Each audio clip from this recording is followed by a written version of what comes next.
Does this still work? Yes, it works. Hey, welcome to Coffee with the Curmudgeons. I'm Doc Normal. Whatever. That's just a name.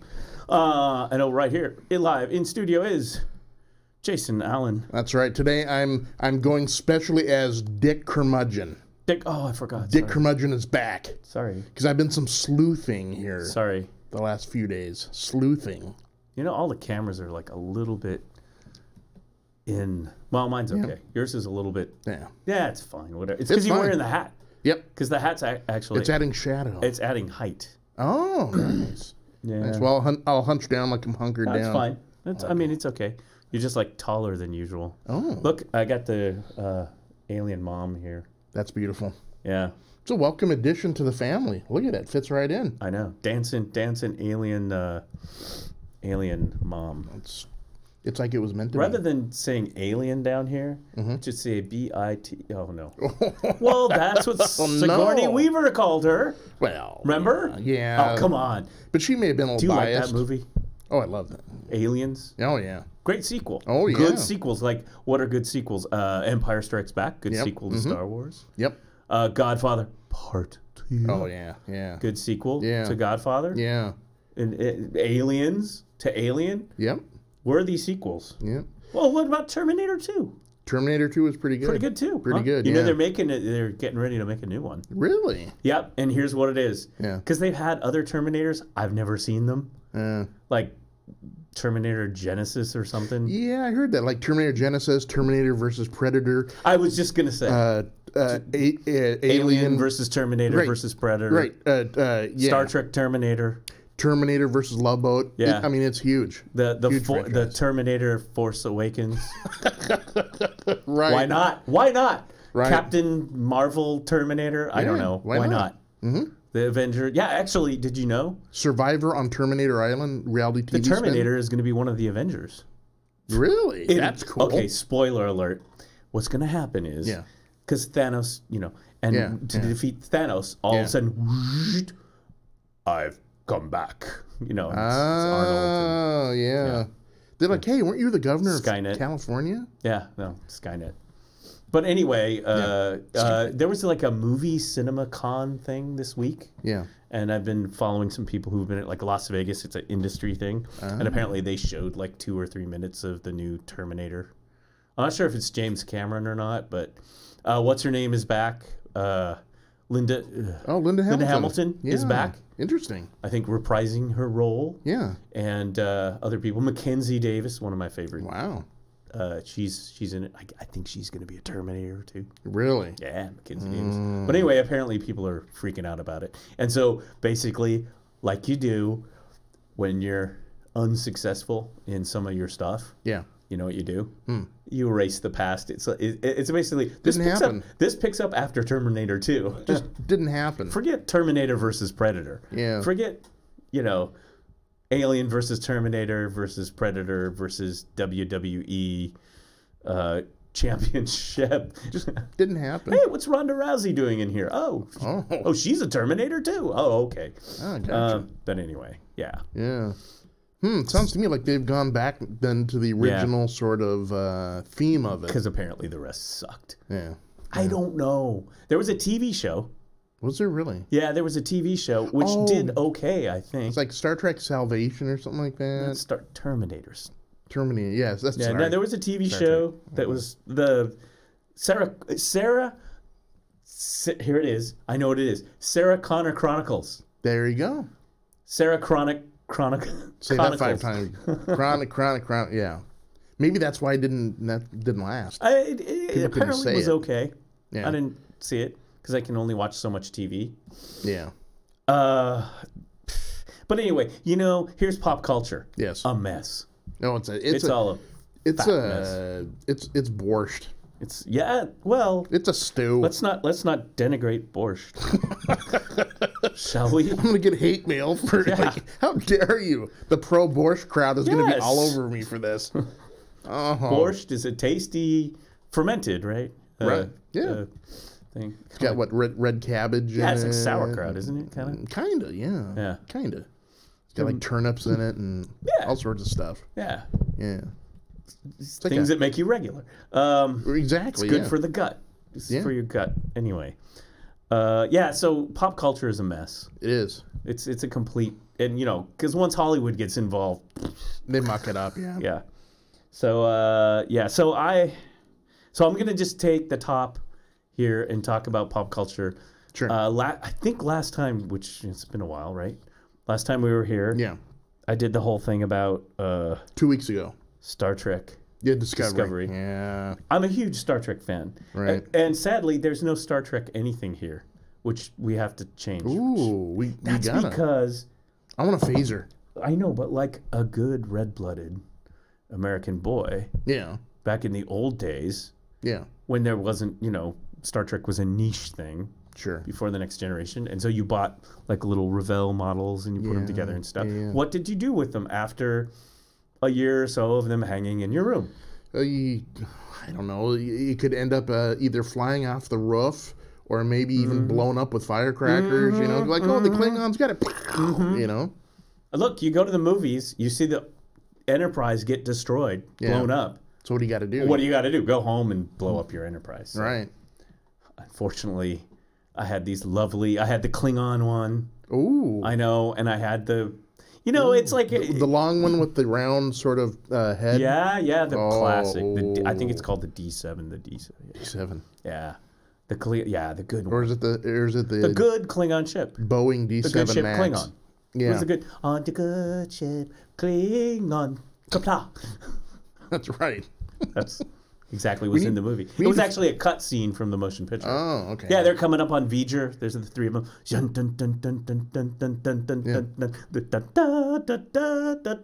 On your good ship, Klingon. That's right. Kapla. That's right. They need a little musical interlude. I mean, it's got to have a light moment. Star Trek: The Motion Picture was originally a musical. Right. It was directed by Robert Wise. Oh. Do you know what else he directed? I believe. Heard the name. West Side Story. That's it. So it was originally. I believe so. Officer Kripke. Yeah, I believe so. Yeah.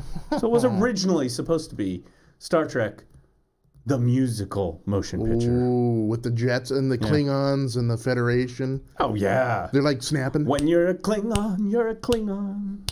Yeah. Right. Yeah. Yeah. West Side Story. Won Best Picture, Best Director. Yeah. Yeah. I also think he did a sci-fi. I think he did. I watched that again not too time ago. What was that? He did do a sci-fi. I believe it was The Day the Earth Stood Still. Yeah, The Day the Earth Stood Still. Oh. Yeah, he was not a bad... Something Klaatu. Yeah. Yeah. Oh, that's a classic. Come on. But I mean, that's why they hired him to do Star Trek: The Motion Picture. Yeah. And then it kind of was like... Okay. And Gene Roddenberry was like, Star Trek's more like 2001. And then it was like, and people were like, oh, that's interesting. And then they hired Nicholas Meyer for the Wrath of Khan, which brought it back. Who wrote and I believe directed or wrote the 10% Solution, was already a writer. Ah. But as a director, Sherlock Holmes folks. ABC television movie of the week, which was the scariest dang thing that ever was on television. The day after. The day after. Yep. Jason Robards. Nicholas Meyer. Yeah. All about the day after nuclear destruction. It was scary. Scared the crap. Kids, we couldn't go to school. Yeah, this was, what year was this? It was like 1980.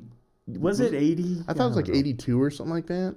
No, I think it was. It scared the potatoes. I think it was earlier than that, but, who do I know without Wikipedia? Folks, if you can tell us when the day after was on, please call us at 503-395-5040. 1983? No.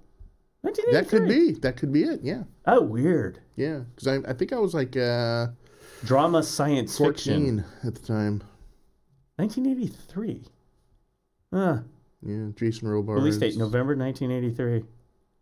First episode date, November 20th, 1983. That is weird. I seem to recall being, that's weird.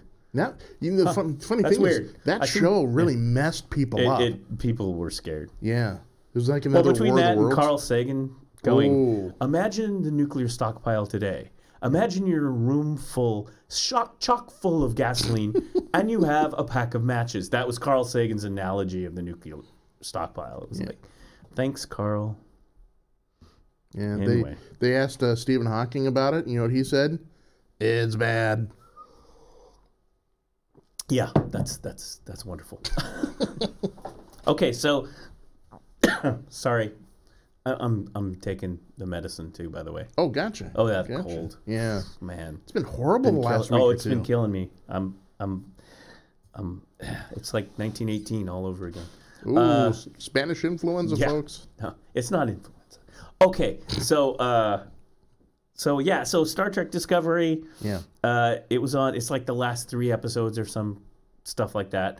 I have not enjoyed this show, and I've enjoyed every Star Trek. I'm a Star Trek fan. I love Star Trek. I think they've veered way too off what Star Trek is. Yeah. Period. I also feel like the storytelling has been bad, and so it's, as I said last time, it is not only bad Star Trek, it's bad television. So that's that, and I think there's been some really horrendous episodes in season 2. Last night's episode wasn't too bad. Mm-hmm. So here's the thing. I think this is a 14-episode season 2 series.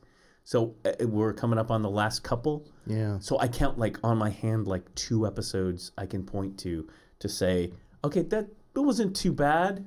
That was interesting. Yeah. I like that. Last night's episode. And both episodes involve an old character that they brought back and retconned. This guy, Captain Christopher Pike. Yes, pre-Kirk of the Enterprise. And they brought him in to do the show. He's been the one shining light of the show, because his story's interesting. Yeah.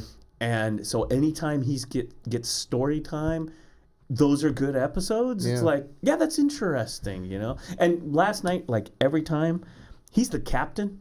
He is the captain. Oh, yeah. He's the acting captain. Yeah, there was... And the person who I don't even think is she's not the second officer. The main person, unfortunately, I'm sorry, but the main person of the show is just uninteresting. I just find her uninteresting. Yeah. Sorry. It's all about her feelings. It's a lot about... Season 1 was her daddy issues. Season 2 was her mommy issues. I'm sorry. Discovery, exploration. Yeah. That's a one, like when you have like Deep Space Nine. Okay, daddy issues, whatever. That's like a 1 or 2 episode thing. Yeah. That's Cisco goes back to New Orleans, hangs out with his dad. There's a lot of major stuff going on in Starfleet and the galaxy. Yeah. As is the background, and then you kind of tell a little bit of the story of the character and the origin and stuff. Right. It's a real short arc that gives a little background for the character, fills out the character a little bit, but it shouldn't be a overarching. Yeah. Sounds to me like it was like Star Trek therapy. Yeah. No, it is. It is. Now, again, I was surprised because I was ready after last week's episode. I was just like, oh, God, now what are they going to do? First few minutes were like, oh, feelings. Lots of feelings. Talking about, I love you. You know, Spock's mom tells them all she loves them. Oh. Oh, yeah. It's like, you know what? Thank you, Spock. They totally have messed up. Spock is actually a character, in my opinion. People sort of like that. Yeah. They totally messed that character up. I'm sorry. No. Well, okay. He's dyslexic. What about... I kid you not. Really? Spock is dyslexic. As according to this new Star Trek, he has Vulcan. He's dyslexic. You know what? You don't need it. That was the dumbest decision that writers made on that program, period. Listen to your fans. Yeah. Listen to people. Dumb idea. Yeah. I mean, there are fan people on YouTube and stuff who are actually dyslexic, who are offended by that. Yeah. The reason is Spock already has a disadvantage. It was set out in the whole character. He's half human. Right. He's rejected. His dad had issues with the Vulcans. And, of course, when he's, like, hanging out with humans, he's got Bones calling him a green-blooded, Vulcan, Well, the famous one I liked was he gets mad at Spock. He goes, you pointy-eared freak. Yeah, or whatever, And so that is his story, right? Mm-hmm. That's what makes him different, because he's an alien, and that's interesting, and that's sci-fi. You don't have to give him some human... maybe Vulcans don't suffer from dyslexia. They're not human. Okay? Yeah. So, dumb idea. Whoever wrote that, dumb idea. I'm going to lay it out for you right now. And don't give me crap about this and that. Make another character dyslexic. That's fine. It goes against the whole thing of logic. Oh, it's a mess. Some people have said, oh, they kind of like this Spock thing. I don't. Sorry. Yeah. I mean, and I watched old interviews of Nimoy. Yeah. Oh boy. Yeah. Totally goes against everything you guys are doing on Star Trek Discovery. Yeah. For example, they want to like explore Spock before in the failed pilot and all this stuff and all that. And oh yeah, he smiles. No, he didn't. The truth is, if you go, and you can go up on YouTube, there's American Museum of Television. Yeah. Tons of interviews with all these great actors, like television, movies. Everyone's there. You could just find them on YouTube. Yeah. And they're just sitting down, one camera interview where they're talking about, and of course they do Leonard Nimoy for several cuts and clips. You know, what's it like being a director? Okay, you got to talk about Spock, about your television days. Yeah. Fascinating. Right. It really is. Yeah. I mean, Nimoy was a really interesting guy. And he Right. gets into developing the character of Spock. And he said, well, at first, he's a pointy-eared guy from a planet named Vulcan. There we go. Here's your makeup. Here's your ears. Yeah. Have a nice day, you know? And then they thought he was like the devil, and so the network wanted to kind of tone that down or whatever. But Nimoy, nobody really knew the character yet. And so they worked it out. And so then he said, interestingly enough, he did the eyebrow thing, the reaction on one scene. And all of a sudden everyone went, oh, and the writers even saw it. And the writers went, and started writing in, and Spock lifts his eyebrow, you know? And Right. so the character developed. Nimoy developed that character. Yeah. And then writers subsequently hooked into that you see what works. Went with it, right. That's working. Okay, that Spock guy and the eyebrow and the fascinating and the, very logical. This is all really working. So writers would start writing to that. Therefore, the character developed that we all know and love as fans. Mm-hmm. And so when you go back and you try to totally change that. It doesn't work out so well. Look. Yeah. Two of the main, like the patron saints of Star Trek, Kirk and Spock. Yeah. And it's always a debate. Who's the larger in fandom? There's Team Kirk and Team Spock. Team Spock. Yeah. Yeah. And, as a kid, I remember growing up, we loved Spock. Mm-hmm. Because he was the guy, look, in a world of human beings where emotions play a huge part. He was above it all. He was above it all. Yeah. And that was like a kind of a thing. Kind of like, okay, sometimes you let everything fall apart because you're emotional, because we are humans. Yeah.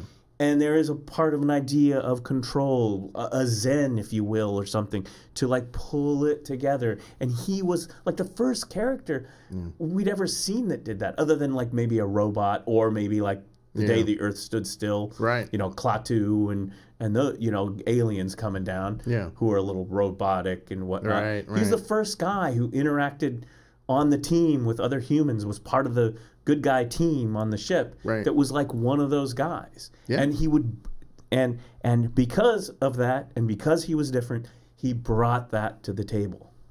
That's right. And the reason Star Trek the original series worked is because you had it was a trilogy, really, a holy trilogy. Mm-hmm. Kirk, Spock, Bones. And the other characters, absolutely, which we knew and learned about. Fill it in, right. Fill it in. Scotty, Sulu, Chekhov, O'Hara. But Bones, it was like, Bones was like the Kirk conscience, and Spock was like the Kirk logic, and then Kirk was, the guy to mitigate it all. Right, yeah. Right, and then put it into one of those classic Shatner speeches. Yeah. We fought a world war. We almost destroyed ourselves. This. That green lady from Nebulon 5 got me drunk. Yeah, no. Anyway. No. Sorry. No. Sorry. Now you got me coughing. Oh, sorry. I need my own. I swear it was on one of the episodes. Yeah, no. But anyway, so that was it. So then you go back. So but still, like, the only things that make this show work are going back to those characters and redoing them and stuff. And it's like, that tells you that you needed to find your own show and you went the wrong direction. And you're asking fans to pay for it, and it's not worth it. Okay? So, again, my assessment of season 2 was it's supposed to be better than season 1. And I've got 2 episodes in my hands that I can point to that are like, those are pretty good episodes. Oh, they involved Captain Pike. Oh, they involved other members of the crew. Yeah. Now, I'm not a mathematician, but that seems pretty crappy ratio. I don't know. Maybe, I won't. So, but I do have a question, though. Yeah. Because I have not seen any. I think I saw like 10 minutes of the very first episode of the first season. And I don't recommend it. But as a fan, talking about the characters on there, is Pike at least redeemable? No, he's actually okay. Here's the problem everyone has: the casting, the actors of the show. Everyone, even people like me, people who do not like this show, are sad because the cast, the actors in the show, are excellent. They're really a good cast. These are good actors. Wasted by bad writing. Exactly. It's like, and that's what's so sad about it. It's like, no, all of these actors and people, like, there are people who scream and go crazy about this. And gotta be, these are great actors. They're going to go on and continue to have great jobs. You know, I am sorry that you ended up with a crap Star Trek. That's the fault of the producers and CBS. But the actors are really good, and I would watch things with those actors in other things. Right. I'd be happy to, because they are all very good. No one has a problem with the actors. Everyone has a problem with the storyline and the material. Right. And it doesn't even. Not only that, but if you drill down to some of the people who really tear this thing apart. The show itself contradicts itself between each episode. What are they discovering? their inner child? Well, that's the most consistent thing. And then there's red herrings about angels and time crystals and crap, which get changes. You know, which surprisingly last night they did this time crystal thing, and I thought, oh, here it goes. More stuff I'm going to hate about Star Trek. And actually, they sold it with this guy, Anson Mount, playing Pike. And he did this thing, and he's with these Klingons and stuff. And the thing, and it was like, okay, you sold me on this. This could have been a lesser Deep Space Nine episode. I'm kind of buying this. But again, it ties back to other Star Trek lore. So now, anyway, the whole Pike thing to me is really interesting because to me, and this may sound kind of weird, which most of the things I say are kind of weird, but Pike, the character to me, I've always equated Pike with John the Baptist, right? He's the guy that's before Kirk.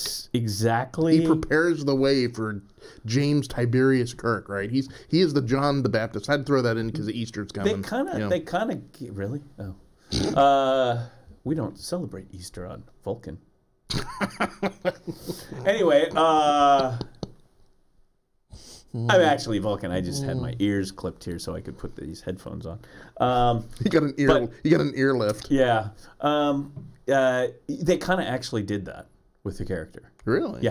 Yeah. As a matter of fact, the behind-the-scenes story is they were going to make him like super Catholic or something, like praying before missions, and they tested it, and people went, "This is in Star Trek." You know, it's nice to talk about religion and stuff. They never mentioned it in Star Trek, though. It was never a thing. No, the only religion you know about is the Vulcan stuff. Right. Right? Yeah. Right. Because the reason is in sci-fi, you need to make a metaphor. You don't want to go, it's very slippery slope if you actually use the actual thing. Right. Right? Like when the original series dealt with racism, you don't actually, Deep Space Nine aside, because they actually did do that. Yeah. And it was well done. But that's a different thing. That's later in the Next Generation era. But in the original series, when they dealt with racism, they took a couple aliens and they did the thing. Half black, half white. Yeah, they basically took the Riddler. That was a good one, Frank Gorshin. Yeah, they probably were just like, hey, can you wear beige tights instead of green tights? And the great Frank Gorshin. And there's your racism episode. Yeah. Right? You know, I mean, they would do stuff like that, nuclear war and all that. That's creative writing. That's creative sci-fi. Yeah. And then you go, oh, I get it. This episode's about, you know. This makes me think. Yeah, exactly. Yeah. Which is what sci-fi is supposed to do. Anyway. It was cool, though. At the end, they go back down to the planet, and then all these buildings burning and everything like that. And it's very apocalyptic. Yeah.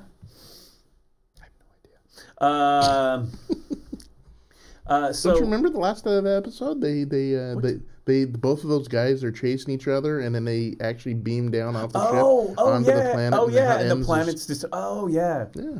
It's been a while since I've seen that episode. See, you thought I was going on a mental adventure, but you were going Vulcan dyslexic. Vulcan, right? No, you're right. Yeah, actually, I do. I totally. I forgot that's how it ended because I thought they just beamed down and I just remember the crew on the bridge going, ugh. Right. You know, they're all like, the whole crew's like, can we get rid of these guys? Yeah, that sucked. All right, warp factor now. We're out of here. Time for my coffee in the wreck. Spock, getting late. Join me for some 4D chess. You know, right. I mean, it's like, it's just sort of like, it's like, okay. You know, I always thought that was kind of funny because in the future they didn't have watches. You know, Kirk goes, getting late, gotta go. Yeah, you know, it's like, oh, Kirk. They did have in the motion picture. I think they did have a wristband communicator in the motion picture. Okay, I think so. Okay, I seem to recall Kirk like talking into his Apple Watch. Like Dick Tracy. Yeah, in TMP, the first one. Yeah, because you know they had all uniforms and stuff. Yeah. The bald lady, right? Yeah. Mm-hmm. Okay. That was a very controversial movie. Very. I mean, it's. Do you like it? Did you like that movie? Exactly. See, there you go. I have mixed feelings about that movie. I liked it because you got to see the original people. It's the first time you saw the original cast together again. Yeah. It's like yes, but then the effects were good. Effects were great. The plot and everything was underwhelming. Yeah. Well, yeah. The effects were great. Some people, it's their favorite. I think because of the sci-fi and the pure 2001 of it. Yeah. Other people are like, we totally missed the whole dynamic of the crew. Right. The whole Bones Spock and all those things is very limited. Yeah. Whereas when you get to the Wrath of Khan, right, all of a sudden it's like, oh, there's our crew, there's our people. And the further movies that, of course, Nimoy directed and that, where it's like, you know, I mean, you know, at one point you're on Earth looking for whales and nuclear vessels, you know. I mean, you know, it's like, there's our crew. Yeah, you know? yeah. And there's always a little humor in it. Sure. And it was very limited in the first version. I think Nimoy said he did not like that movie at all because of the fact that he felt that that they hadn't put the characters together. Do you think because it was the very first movie back, and for that time, you know, the budget and everything, and the effects and everything, do you think they were trying to put too much into it? Oh, absolutely. And it just because it was stalled. On the heels of the success of Star Wars. Yeah. You know. Yeah. I mean, that literally is how, you know, it got great. I mean, it had been. They were actually going to do a TV series called Phase 2. Oh. Right, and it was sitting in development. Mm-hmm. Then, you know, they had scripts, they had that. I think they had a movie idea. Then what happened was this guy, George Lucas, made this little film called Star Wars. Yeah, I think I heard of it, yeah. Which Alan Ladd and 20th Century Fox rolled the dice on. You know, what is this, right? Don't they got like laser swords or something like that? Yeah, okay. Guy with a mask who's actually right over there. Uh-oh. Anyway, and so after that, all of a sudden, like Hollywood does, where's my cigar? Right. I need my cigar. This thing with the laser swords and the spaceships and the dogs in the spaceships. This is hot. This is hot right now. What do we got? What do we got in development? Right. What do we got in development? Some guy in a shark skin suit with a big Monte Cristo hanging out of his yapper. He's like, hey, spacemen, we gotta have spacemen. Someone get spacemen. Yeah, exactly. You know? What do we got? What do we got? What do we got here? What do we got here? We got monkeys. We got what's this? What's this Trek Star what is this? Spock? What is this? What is this? Big stamp comes out, the big Hollywood stamp. Approved! Make a movie! Right. You know? Shatner, where's Shatner? Get him on the phone. Yeah. You know? How much money do you need? Yeah. That pretty much is how Hollywood worked, and that's pretty much how that worked. All of a sudden, all these movies. Yeah. And you know what's interesting? I have seen some of these, but a fascinating... If you like bad movies... Oh, who doesn't? And I love bad movies. Oh, yeah. Okay? Yeah. And sometimes bad movies have redeeming value, too. Mm-hmm. And sometimes they don't. Sometimes they're just so entertaining to watch. But that's the point, though.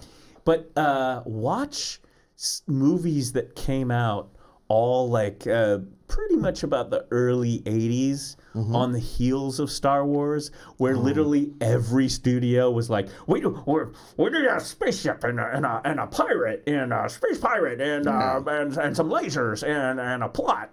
Forget about the plot. You know what my favorite was? Which one? Buckaroo Banzai. Well, but that was a pretty good one, though. I liked it. That was a good one. Yeah. That's not necessarily a bad movie. John Yahya. Wasn't that a comic book? I think it was a graphic novel first. Yeah. But I mean, I'm talking about there's some really low budget. Okay. Some filmed in Canada. Just saying. I've seen like Mystery Science Theater has sometimes unearthed some of these, and you're just like, some of them are so much trying to be a ripoff of Star Wars, but such bad. There was one that I think I saw it on Mystery Science Theater once, and it was literally they were just trying to capitalize on Star Wars, and it was they even had like a hand puppet or yeah they had hand puppets in space. Well, like Yoda, you know, but there's some really there's some bad ones. Awesome. They're really awesome. I have to find some. I want to collect bad movies. Yes, that's kind of my thing. But anyway, so there's that, and then that happened, and then 21st Century and bad Star Trek. So anyway, I'm gonna watch the last two, and then cancel my subscription to All Access. Sorry, guys. Yeah, I mean, I don't know what's on here. First of all, I do not like reality television. What about quote reality television? What about Twilight Zone though? That's All Access. Well, we'll talk about that. Okay. But I don't like reality television. Folks, that's foreshadowing. Big Brother. Oh, whatever. Survivor. Do not get me started on reality TV. You know, the only Survivor I want to watch is people in a room watching Survivor to see who survives watching that crap. Right. Exactly. Yeah. Big Brother, I mean, okay, so they get all these people and they move into the house. You know what I watched? That's it. The Real World. On MTV, like the first season. That's all you needed to watch. Like, well, what's so fascinating? They're not even real. They're staged and they're actually scripted, basically. Yeah. Oh, there's nothing. Yeah, there's nothing reality about reality TV. Well, you know, reality TV became so popular that now it's a part of our political system. Huh. Exactly. Yeah. What is Omarosa up to these days? Right. Yeah. Anyway, it's horribly mind-numbing garbage. Yes. Which is pretty much my opinion of what I've seen on that network. Horribly mind-numbing garbage. Right. In fact, that's what, if you like pick up the TV guide and you look at it, that's what it says. And every procedural you could get. Oh, yeah. Like, are they NCIS or whatever? You know, those ones where it's like one show is enough, but they've got 20, 40 of them. Oh, no, there's one I actually like. You ready for this? It's CSI Ypsilanti. Takes place in Michigan. Oh. They're like, never mind. I thought it was Gladstone, but whatever. I wish. That would be CSI Oak Grove, CSI Milwaukee. Yeah. Oh, gosh. I want to be in that show. Milwaukee's too cosmopolitan, though. Yeah, but I mean, we could Gaston. CSI Gaston out in the middle of nowhere. nowhere. There we go. You got a Buford T. Justice guy, They're standing around there. He's like, got suspenders up, and he's like, that's a dead body over there. Oh, I love it.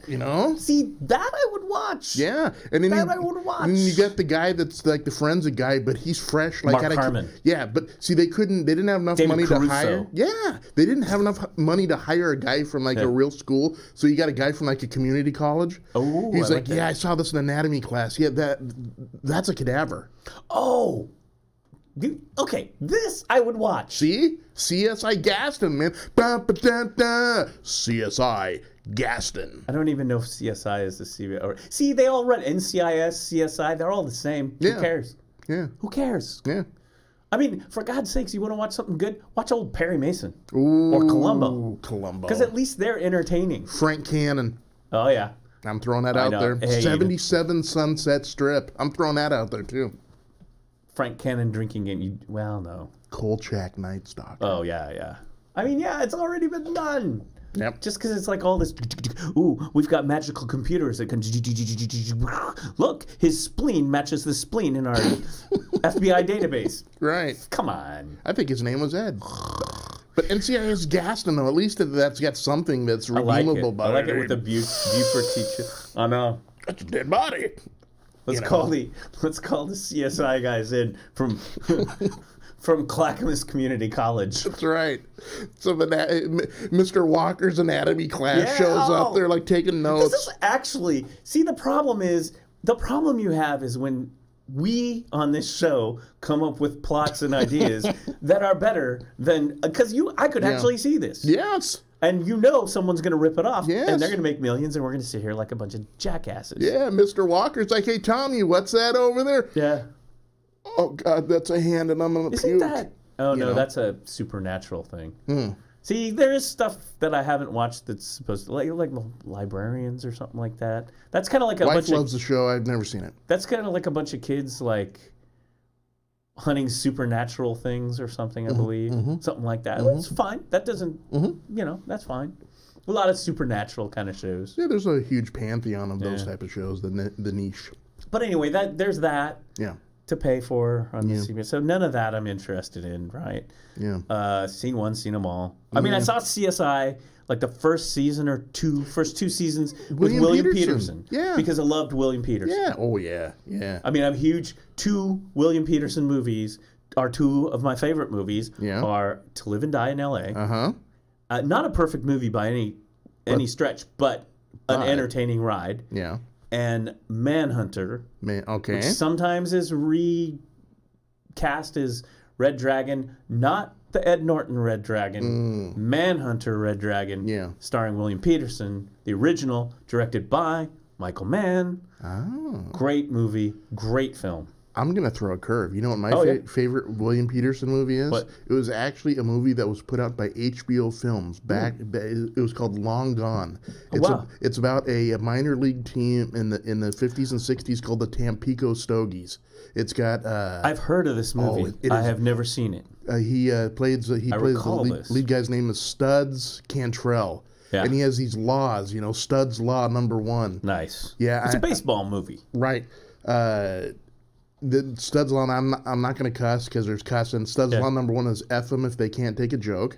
Oh, that. And then my personal favorite is Studs Law number 2 that comes out at the very end of the movie. And he says, son, sometimes you can go through life as an a-hole, and sometimes you've got to raise above yourself the a-holiness.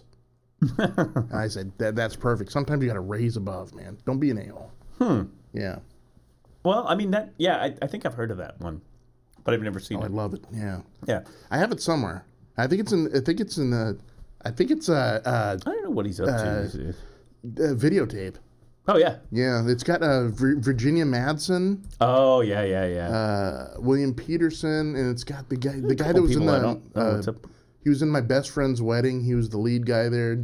I don't know what his name. I can't remember that, but someone will look it up and. Let's see what he's up to. Tell me. Is he still doing? I don't even know. He does a lot of theater. He was in, I believe, if I remember, because I got the book, the original cast of Glengarry Glen Ross. The original cast on not on Broadway, but off Broadway, yeah. Chicago theater. Yeah. Okay. Yeah. Huh. He's a producer. I don't know. See, I don't know if he's still doing CSI or whatever. I mean, like I said, scene one. Well, I'm sure he's still making money at it because he was like one of the producers. Yeah. That's what they do. Yeah. They kick you out. But anyway, yeah. So there's that. Yeah. So the new thing that they popped on there on the CBS is the new Twilight Zone. Jordan Peele. Yes, produced by Jordan Peele. Yes, I have not seen the first episode. I guess it's free. You can check it out. As of last I looked, and I even sent you the link. Yeah. The first episode they posted it free on YouTube. Yeah, it still is. I'm going. They actually did that with season 2 of Star Trek. They put the first opening episode on there after a while. Yeah. I have seen the first 2 episodes. I think they're playing it Thursday, premiering it. Like, you can't. Okay, here's the thing they're doing. Like Netflix, guess what? Go up there. Oh, here's a series. Blah. Have a nice day. Yeah. Here's your steak. Here's your salad. Here's your ice cream. Here's your aperitif. Here's your wine.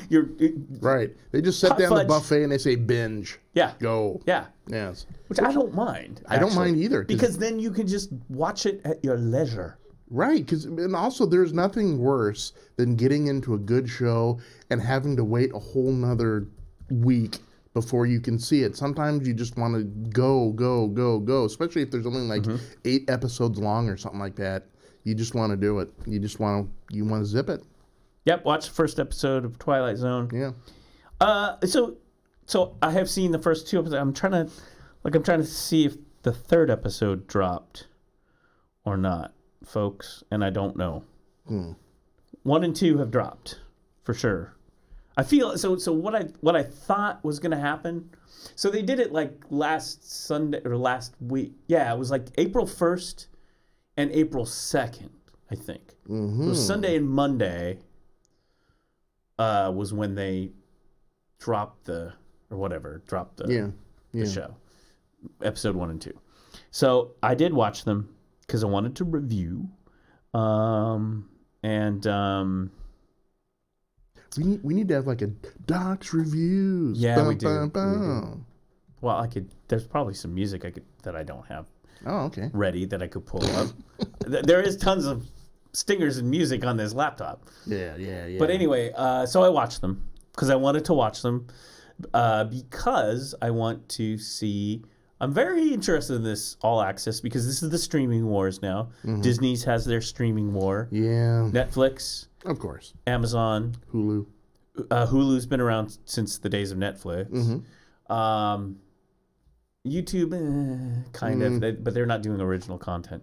Oh, Apple, actually. Started, yeah. Yep, Apple, their new streaming service. Apple TV, They right? got like Jennifer Aniston. Oh, yeah. And they did that announcement. We didn't do a show, but they did a big announcement. They got original Apple content, of which my favorite phrase, never in my life would I see, like Apple, the days of Steve Jobs and Steve would sell you, you go to the novelty store. Yeah. And you get the fake dog poop. Of course. That you put on your coworker's chair. Sure. Whoopee cushion. Yeah. Fake. I like the fake dog Jobs would poop, sell you that. Yeah. We've redesigned the fake dog poop to look more like poop. That's right. Well, I gotta have it. I mean, he would sell you anything. Sure. By the time you were done watching his speech, you wanted his poop. You had to have whatever he was selling. Right. I want that poop. Tim Cook, I think he's a good guy and everything. I think Apple's still an old. You can, whatever the direction you're going, you can criticize or whatnot. They're getting into media. They got to, I think. I think so too. Or whatever. That's fine. Yeah. But when Tim Cook comes out and goes, "Here at Apple, we love TV," I was just like, wow, this is not your father's Apple. No, because they were the alternative. No, they were like Like, what was Apple's thing? That all of this that we're doing is for you to create. Yes. Right? For making media, making art, making music. Right. Making your stuff, you know? Yeah. That's what Apple... Now we're streaming TV like everybody else, and here we love TV.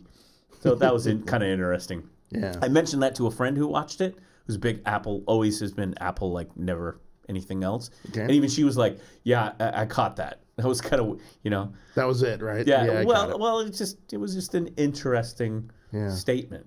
Gotcha. Like, we like sitting on the couch and we love TV. It's like the whole Apple marketing dynamic before that was think different. Yeah. 1984. Look at, here's the IBM PC, just little characters, click, click, click in your stupid spreadsheet or whatever. Yeah. But boom, here's art and creativity and music and stuff. Whether it's true or not, a rainbow apple.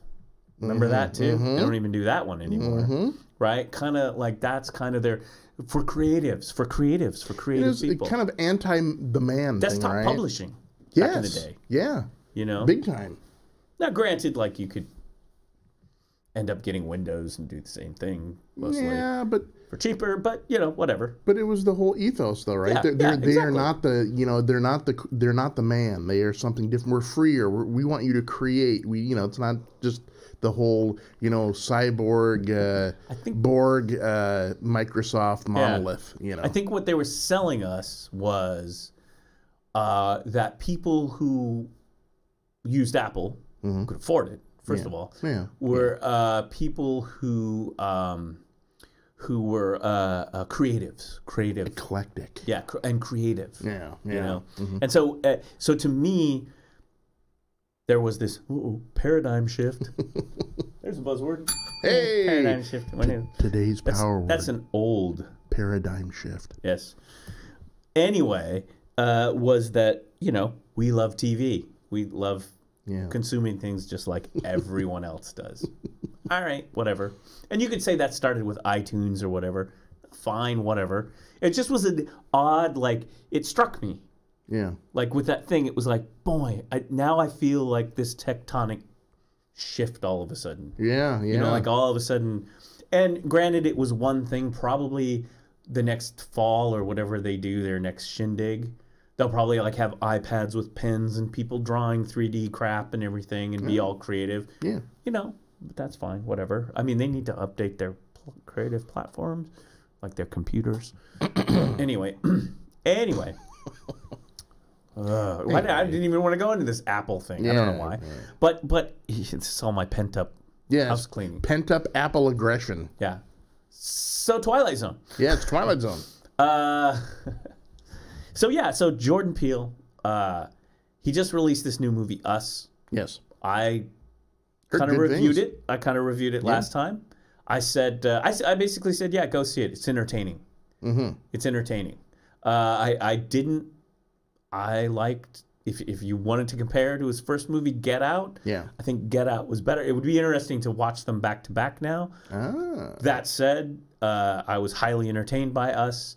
I thought it was he's a very good filmmaker as far as cinematography and pacing and characters and acting and whatnot. Again, my criticism was I felt there was some weird kind of plot holes, explanation things that were like, but you know what? Yeah. Okay. Was the experience positive? Was it good? Was it fun? Was it interesting? Yes. And so I think mostly audiences will enjoy Us if they don't overthink the movie too much. Yeah. You know? Yeah. It was like, would you it always comes down to, would you recommend someone to see this or not? Right. Binary, thumbs up or thumbs down. I gave this one a thumbs up. Us. I was like, no. And I think George, I like his stuff and I like his approach and I like what he's doing, his craft as a filmmaker. So I'm a fan of Jordan Peele's. So now he's doing this new Twilight Zone. Okay. What did I think? 2 episodes. And I've seen mixed reactions to this. Okay. I enjoyed the first episode a lot. Which is the one on YouTube. Yeah. I want to get... First of all, I liked the guy it starred. Let's see here. Try to get Camille is his name. Okay. And I'm trying to. Oh yes, let's just watch lots of. There's so much, like, put the comedian in here, and it's like, okay, let's mute that and see. Oh no, it's a video, of course. I don't want to watch a video. But anyway, he's a guy he played, where I got familiar with him is he played parts in Portlandia, and then he was on like Silicon Valley, and he is actually a comedian. And Kumail Nanjiani. Okay. He stars in The Comedian. And I thought it was well acted. I thought the cast was really good. I thought it was well filmed. Very well filmed. And I liked the story. Okay. Someone criticized it for being too political, and I thought that was nonsense. Not to give away spoilers, but his routine, he comes out, he's a struggling comic, right? Sure. And he comes out, and his routine starts with this whole thing about guns and the Second Amendment, highly political. Okay. And of course, what does the audience do? Crickets. Yeah, because it's like, oh, good. Let's be political or whatever, you know? And I thought that was brilliant because I think it shows that, you know. It doesn't work, that audiences are like polarized. It's like, you know, like, so they picked the opening thing for him to like, his idea was to come out and give a really polarized, try to make jokes out of a real polarized issue, which is like, oh yeah, you know, and so I thought that was brilliant. And then of course magic happened. Oh, Tracy Morgan is in it. Oh wow. Yeah. Wow. And great character. Yeah. So some magical things happen, and he becomes successful. Not based on that joke, though. Yeah. But I do think it's funny. A little spoiler is that he comes out each time he tries to do, and even as the magic starts happening, he always comes out and tries to start with that Second Amendment joke. And every time he gets the reaction, like, people are like, they're just like sitting there. And then he starts putting on the magic, and people start laughing like crazy. Somebody said, oh, I don't get it. His routine isn't funny. That's not the point. His routine is Twilight Zone funny. Right. Yeah. I mean, the magic is magic. It's not. He's not really telling. The whole thing is he's not telling jokes. He's there as a character. Yeah. He's actually. Yeah. Doing this magic that he has obtained. Yeah. But anyway, I don't want to give a whole lot of spoilers away because it's out there on YouTube. Go watch it. That's my weekend watching. I enjoyed it. Yeah. I enjoyed the Twilight Zone. I enjoyed the Comedian. The second episode was and also based on, you know, based on the fact that I do like that actor, that comedian, too as well. So, and some people I don't think like him, and that's fine. That might taint your views, whatever. The second episode was a remake of the what was it, Nightmare at 30,000 Feet or whatever, the William Shatner one. Oh, yeah, the gremlin on the wing. Yeah, it's a remake. It's called it would be great if I was gonna is it Nightmare? Instead of snakes on a plane, it's gremlin on a wing. Yeah, it's Nightmare. It's called Nightmare at 30,000 Feet because it takes on it's in a jet airplane. It is kind of like a remake of Nightmare at 20,000 Feet, the William Shatner. This is, in my head, I count the third remake of this story. Okay. First one, and as a matter of fact, after I watched it, guess what did? Went back and watched Nightmare at 20,000 Feet with William Shatner, the original. Right. Now, to be fair to CBS, if you pay for their service, they have all the old Twilight Zones up there, all seasons. Okay. They're also on Netflix, if you're already a Netflix subscriber. Very true. Yeah. So, so this is the third reboot. Yeah. Shatner was the original. Okay. The second one was Twilight Zone, the movie. Oh, yes. John Lithgow. Yes. Which now I want to see that, which was basically just a remake of that. I'm a Lithgow guy. I get it. Yeah. And then this is the third one. It is different from the original. They do a new twist on it, but it's basically the same thing. Okay. It's very interesting. Here's what I thought, because I was like, wait a minute, is that Dan Carlin? No. And I saw him on the credits. I was like, wait a minute. So the idea is the guy gets on the plane and starts listening to a true mystery podcast, which is actually hosted by none other than the guy who's cast on the podcast, who's telling the story of the podcast, is Hardcore History's Dan Carlin. Yes. Yeah, okay. Dan Carlin is actually the voice of the podcast. So brilliant move. Yeah. To anybody who knows podcasting and all that, to actually cast Dan Carlin as the guy telling the mystery of this flight. So basically, the setup is the guy gets on the plane. There's a MP3. Okay, he just gets on the plane and there's an MP3 player there, right? With this podcast, and it's like, what's it? Oh, you got any headphones? And he plugs it in, puts on the headphones, pushes play, and all of a sudden it's like, the mystery of flight 1015, right? Yeah. Well, guess what flight they're on? 1015. So yes. So you listen to the podcast as you're doing your thing. The good thing about that is he got to actually listen to a decent podcast versus like probably the crap they would have on the in-flight movie, right? Exactly. I mean, I'm sure they had some sort of... So you get the premise. I do. You get the premise that the nightmare at 30,000 feet is that he's listening to this mystery podcast player with a mystery podcast on it. And it comes alive. Yeah.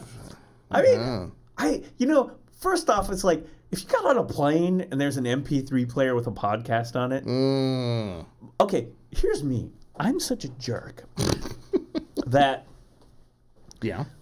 most people's tastes, I think, are crap. Okay. So if I found someone's MP3 player with a podcast, and I was like, this is crap. Here, hey, get the steward. Hey, come here. Yeah. I'm not listening to this. I'm not listening to this garbage. Yeah. Oh, wait, Dan Carlin? Dan Carlin? I love Dan Carlin, right? Yeah. See, if it would have been Dan Carlin's Hardcore History on it, I'd be like, ooh, what's it, Genghis Khan? Right, I could see How long is this flight? You know, Dan Carlin's podcasts last longer than most domestic flights. Oh, yeah, they're like, 5-6 hours sometimes. Yeah. They go on. I could see that. I could see you on the plane. You're like, I'm not going to listen to this. Oh, touche. Yeah, exactly. Yeah. Wait a minute. It's me in the podcast. It's my podcast. Oh, my God. Oh, all right. And then Doc Normal got on the plane. But the mystery of the flight. That's right. Dun, dun, dun. So it was an interesting twist. Can I have a cameo in it? Yeah. Because I want to be that annoying guy on the flight that like leans out in the aisle, says, "Hey, can I get some peanuts?" and then like goes back. I think what you should be is we should reprise the character from Airplane who goes and sits next to everyone and tells them their life story until the person commits suicide. I like that. I like that. One of my favorite tropes of ever in a film is where you're just like, you don't know the first time. Okay, I gave it away. But the first time you watch Airplane, you don't know where it's going, and it's like, okay, he's going to sit down and tell his life story, and then cut to the next scene, and the person next to him is dead because they're just like, oh God, I can't deal with it anymore. So I sit down, and the older lady next to me, she's like, "Say, Sonny, you look like this. You're nervous." I gave that away, huh? Well, it really goes back to the war, Rancho Grande, and we were pinned down by just on and on and on and on. And next thing you know, you just see your feet hanging from, Did I ever tell you? I don't want to do that. The one memorable conversation I ever had on a flight, which usually I'm the guy who's like, podcast headphones in, right, shades down, don't talk to me. Right, yeah. Just let's get this thing over with. Right. Like famously, Bill Gates. I want to go home. I want to go home. I want to go home. I want to go home. Bill Gates. Yeah. Famously, when he was Microsoft, young Bill Gates would ride in coach, would put like his coat over his head and just sleep on the plane. Just like, I'm out of here, right? Yeah. Power sleep, whatever. Very efficient. Because what else are you going to do? Well, I'll watch the crap movie. Right. I mean, drinks are always good. Well, yeah. And peanuts and pretzels. Of course, you can't have peanuts anymore. No. It's just pretzels. No, yeah. They don't even do almonds anymore, do they? No, I don't know. Not allergies or something. Yeah. What about the pizza? Whatever. I don't want to go there. Great, like little cracker goldfish. Oh yeah. Yeah. So drinks and pretzels. Those are always Anyway.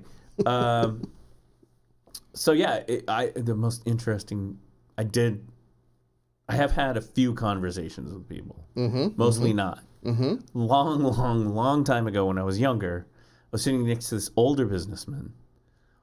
I started to have a conversation, and me being a young dumbass, I said something like, "Well, at least we won't end up like that one. He was from Portland or whatever, like that one plane that landed on Burnside, aka the crash, which we just had the 40th anniversary of just recently. This winter was the 40th anniversary of this famous airline, United, was it? Yeah, I think so. Airline crash on Burnside. Luckily, most people survived and walked off. As was my seatmate who survived that crash and walked off. No kidding. Yeah. Oh, funny you should mention Bozo, that. Yeah, here Bozo brings it up, right? And it was exactly that. Here's this old businessman going, funny you should mention that plane that I was on those many years ago. So flippantly too, right? Yeah. At least we won't end up like that. Exactly. Well, funny you should mention that. I'm a survivor. And hey, let me guess your reaction. Huh? Exactly. Ding, ding, ding, ding, ding. Right. More Jack Daniels, please. Ding, ding, ding, ding, ding. Have you opened up Jack the wet Daniels for everyone. Buy the whole plane around. Even that screaming kid in the back. Right. Who keeps running up and down the aisles. Especially him. Especially him, yeah. Give him more concert. Oh, my God. Yeah, no kidding. Wow. So all of a sudden this guy, and I'm like, oh, wow. Sorry to hear that, sir. Like, yeah. Oddly enough, I didn't know that in the cockpit, they have all the emergency buttons, tons of buttons. They actually have a sad trombone button in the cockpit that streaming through the plane. It was like, this is your captain speaking. Exactly. True story.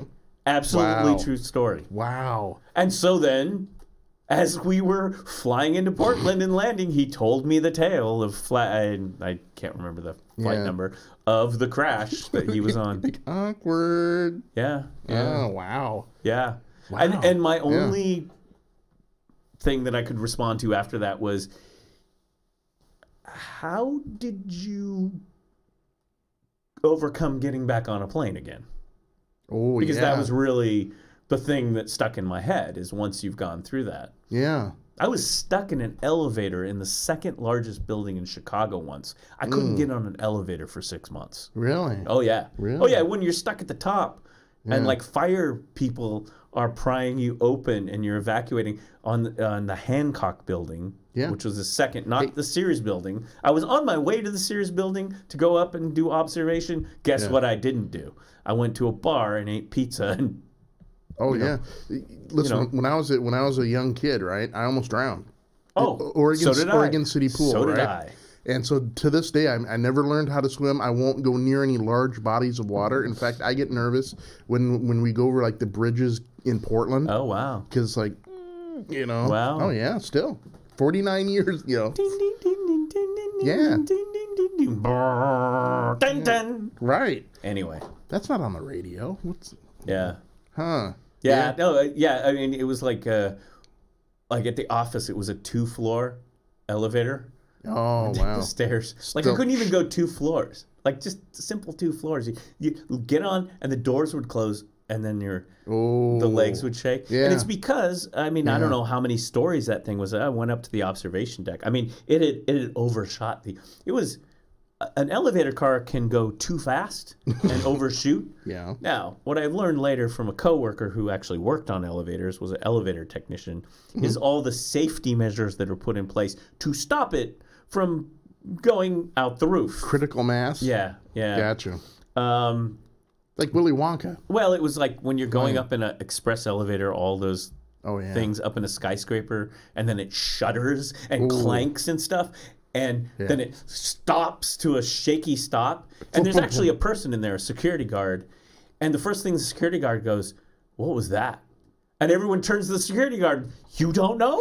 It's like, "That's never happened before." And everyone's like, "Bad omen." Great. Bad omen. Yeah. Oh, like tourists, you know. Yeah. Tourists going up to the observation to see the beautiful city of Chicago. Yeah. Illinois. You know, if the guy that should know doesn't know, it's turned into a bad situation. Yeah. Anyway. Yeah. So like that, you know, so I was curious, and I think he told me, just like got over it or whatever. And, I mean, he was a businessman. He was flying like a salesman guy. So he just like trudge on. I don't remember. I should have written it down or whatever. Good Lord, if that was me, I would never ride on a plane. I wouldn't watch airplane the movies. I wouldn't build airplane models. Oh yeah, but the discussion comes to, well, the law of averages say. Yeah. You know, I've had really crap luck though, so I'm not a big fan of the odds. There is always that person in the news that does the thing twice. This has gone really dark. Gets been hit Hello, by welcome lightning. to your phobias. Well, we are talking about Twilight Zone. Yes, see? So these are phobia. Twilight Zone about the phobias is always real good. Right. Well, because it plays on your biggest fear. Yeah. I mean, what is suspense rather than something that plays on whatever that gives you goosebumps? Tonight, we'll play on Jason's biggest fear here in the Twilight Zone. You know, I noticed something when we watched the 20,000, you know, with Rod Serling. Yeah. Dude's upper lip never moved. Watch it sometimes. Serling's upper lip? Yeah, never moves. It's like just like paralyzed there. It's just like he's just talking down here. Sight and sound. Yeah. I was like, dude, how does he do that? I was all of a sudden, like the whole Twilight Zone experience, I was fascinated by looking at how Rod Serling like doesn't move his upper lip. I mean, may Rod rest in peace. Oh yeah. But anyway, so they remade that, and it was I mean, I was like, I wasn't as impressed. Yeah. But then I wasn't like, it wasn't unentertaining either. I knew where it was going. You know what I mean? Yeah. You could see it. Go, oh yeah. Well, that's a hard thing to live up to, though. I mean, when you have the original with Shatner, I mean. So that's been my fear. Yeah. About like, oh, we're gonna reboot the Twilight Zone, you know, and it's like, do something new, and it's also we're rebooting the Twilight Zone now in the shadow of what really I think has been the successful new Twilight Zone, the Black Mirror. Good series. Oh man, I mean, if you even have an inkling to watch the Twilight Zone and you like that stuff, you should watch every episode of Black Mirror. Period. Yeah, good. Like if you like sci-fi, if you like that Twilight Zone stuff where there's a twist, if you haven't watched Black Mirror, you need to. Yeah, it's really. Again, Mackenzie Davis, the one who's going to be in the new Terminator, she is in one of the award-winning episodes of Black Mirror that just it's one of those Twilight Zones that actually kind of you might like I got a little something in my eye. I'm okay. No, I missed the hay fever. Yeah, right. It's allergies. Well, I can never pronounce it. Just go look it up. Yeah, the one with again, fascinating episode and very heartfelt. Very wonderful. Yeah. You know, one of those, oh, wow. And you don't know what the twist is. You're like, what's going on? You know, until the end. And you're like, oh, that's what's going on. And then you're like, wow. Yeah. And then you're kind of like, oh, teary-eyed. It's like, wow, that's a beautiful story. Yeah, but that's the thing about the Twilight Zone, man. That is a hard rep to live up to. So they've rebooted this a couple times. Okay. In the 80s. Yeah. They had one with the Forrest Whitaker, I guess. So I missed all these. Yeah. I think you're right. I think it was like in the 90s. Yeah. It was like Forrest. Right. Yeah. Yeah. So it's been rebooted on television a few times. Oh, it was. I remember I saw an episode a long time ago on WGN. You're right. It was Forrest Whitaker. Okay. Yeah. Now it's all coming back to me. Yeah. I just wanted to see. I feel like But that's a hard rep to live up to. I mean, it is because it was so identified. Trying to see original 1959 series, the film. I'm trying to see like how many because I'm curious because there are episodes from 59 first revival 1985 to 1989, and then second revival 2002 to 2003, and this is the third revival 2019. Yeah. So the first revival was Twilight Zone 1985 TV series. I think probably on the heels of the success, or of the movie. Yeah. Oh boy. Yeah. And see, that's the thing about Twilight Zone is it's one of those what I call elite series, right? And it's forever frozen in amber because it's a classic.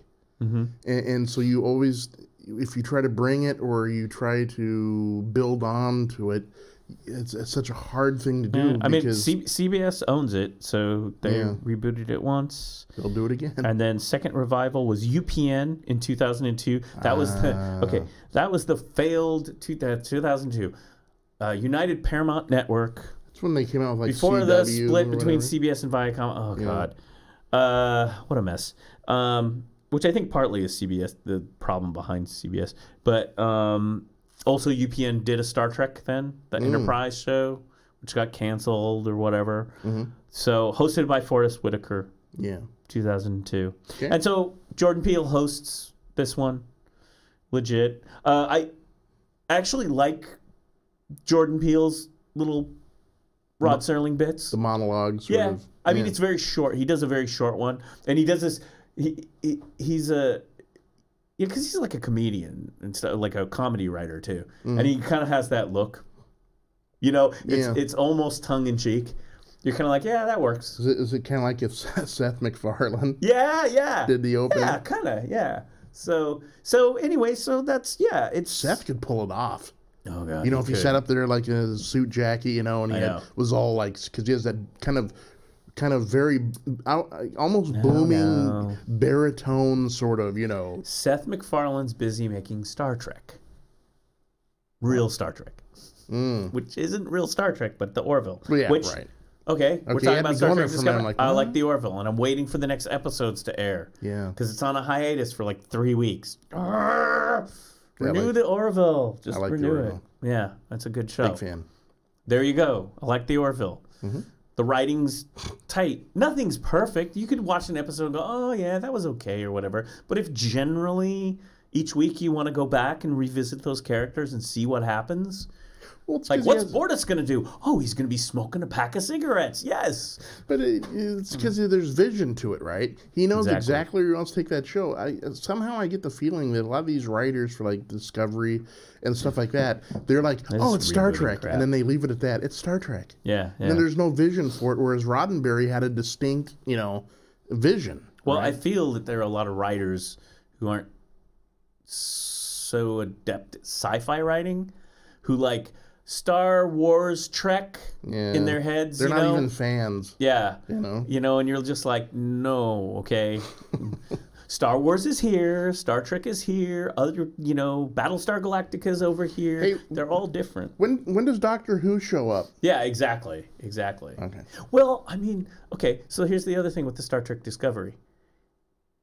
It's like Captain Marvel in a suit flying around stuff, and I'm like, dude, it's starting to remind me of the MCU and the Avengers and crap, and what's his name, Robert Downey Jr. Yeah, Iron Man. And I'm like, that's not working in my Star Trek. No, leave Iron Man to Iron Man. And I know there were I've seen this. Apparently, there was a comic series that had Doctor Who and Star Trek. I believe there's a comic series that had some Marvel characters and Star Trek, I think, or maybe it was DC or whatever. Hence, this is why I don't really read comics, because it's like, no, thank you. Crossover. I'll just keep. I like my universes to be. The only crossover I know that worked is when we did Star Mash. Exactly. That's it. Star Mash. Yeah. I mean, it right. I mean, you know, they already had like an episode in the original series. Like, wasn't it Adonis or Who Cries for Adonis or whatever? You know, the Greek god, the planet. You know, they already did that. Yeah. Okay, that's great. And Q. Yes. Q. I love Q. I mean, Q is Thanos. Yeah. Right? Yeah. In the Star Trek universe. Yeah, he's pretty much. He's the galactic bad boy that goes around. Q could do this. Mm-hmm. Couldn't he? I think so. Yeah. There you go. There's your Thanos in the Star Trek universe. Been done. You don't have to combine it, but anyway. So here's the thing. I thought the Twilight Zone was good. Is it worth paying for the CBS? No. I mean, and people, if they really want to watch it and do it, go for it. You know, if they like Star Trek Discovery, whatever, go watch it. I don't care. But I mean, I'm just saying, this fan, it's like, you know, there's got to be more. There's got to be more there to. Now, at some point, what I think is going to happen, like Disney, I think is working on doing this because Disney's going to have their own channels and they have new Star Wars TV shows that they're going to be doing and stuff. They and probably CBS are going to pull eventually whenever contracts run out. It's like, Netflix, you don't get to show that show anymore because like Netflix has all the Star Treks on it. Yep. So you can watch every episode of Star Trek on Netflix. Hey, I like what Netflix is doing. I do too. Yeah. I mean, this is catch up. Actually, it's like, playing catch up. Yeah. It's like, yes, playing catch up. I mean, you know, it's sorry, television visionaries, you're not visionary enough. But it as someone said, wow, it's like the music industry, right? With the Napster and everything, and then the iTunes, and it's like, you do realize that as soon as you give these people these little boxes that they could fill them with music, that they're going to go. Remember how popular the Sony Walkman was when cassette tapes came out? Guess what? Yeah. You've got a billion Sony Walkmans in the Twilight Zone. Oh, the other thing I don't like about the Twilight Zone, that I was anticipating about, one criticism I really do, they redo the intro. No. Yeah, and I don't like that. I don't like that. I was hoping that they would do something different. Like the logo, sure, you're going to throw the logo up, the Twilight Zone. Sure. You know, you're going to have Jordan Peele do his thing, right? Right. Fine. And I like that part. If you will. Yeah, and I like that part. Well, he doesn't do it that way. He does his own take on it. Place beyond sight and sound. Yeah, he does his own take on it. Okay. And that's fine. That's what you want. It's like, you know, that all works for me, you know, and you're going to have the logo. I'd even update the logo, actually, for the 21st century. But that's just me. Yeah. But don't redo the door and the eyeball and everything. I don't like that. Like I would rather have something different. Maybe just play the little boom. And give it a 21st century thing on it. Yeah. Gotcha. Like for good or bad, the Star Treks do with their intros, right? Which I don't like the Discovery intro at all. Really? No, I don't like it. It's a ripoff of Westworld, in my opinion. Really? Yeah. Oh. I believe it's entirely kind of a ripoff of the Westworld intro, the new HBO one. This is bumming me out, man. Well, I mean, see, I'm tating it, but I'm telling you. I mean, there may be somebody who's brand new, never seen a Star Trek in their life. Maybe they like this thing. Yeah. All right, whatever. But then they're going to be like, well, who's this Pike? What's this? I don't get the significance. A wheelchair? You know what I mean? Yeah. I got beep, you. Beep. I don't get that significance. What's that? What are they foreshadowing? It's like, never mind. I mean, it's kind of a lore. It's kind of... Here's the other thing, too. Well, okay. The thing about Star Trek Discovery, too, profanity. Okay. Oh, that was the one criticism. Is there a lot of it in there? They say the F word in first season. Really? Yeah. Wow. Yeah, and in no Star Trek, the only time there was ever allowed profanity, well, I mean, you know, Bones would always say, "Damn it, Jim!" Right. But that was Bones. We give him. He's a country doctor. Exactly. The only time we got profanity is when they go back to 1980s Earth. Then they get the profanity as Spock. That's right. Observes. Yeah. Captain, I've noticed you are using colloquialism. It's in all the literature of the time, Spock. You know, I mean, fit in here. Double damn you. And it's never the F word. It's just like, you know, some little thing, you know. Yeah.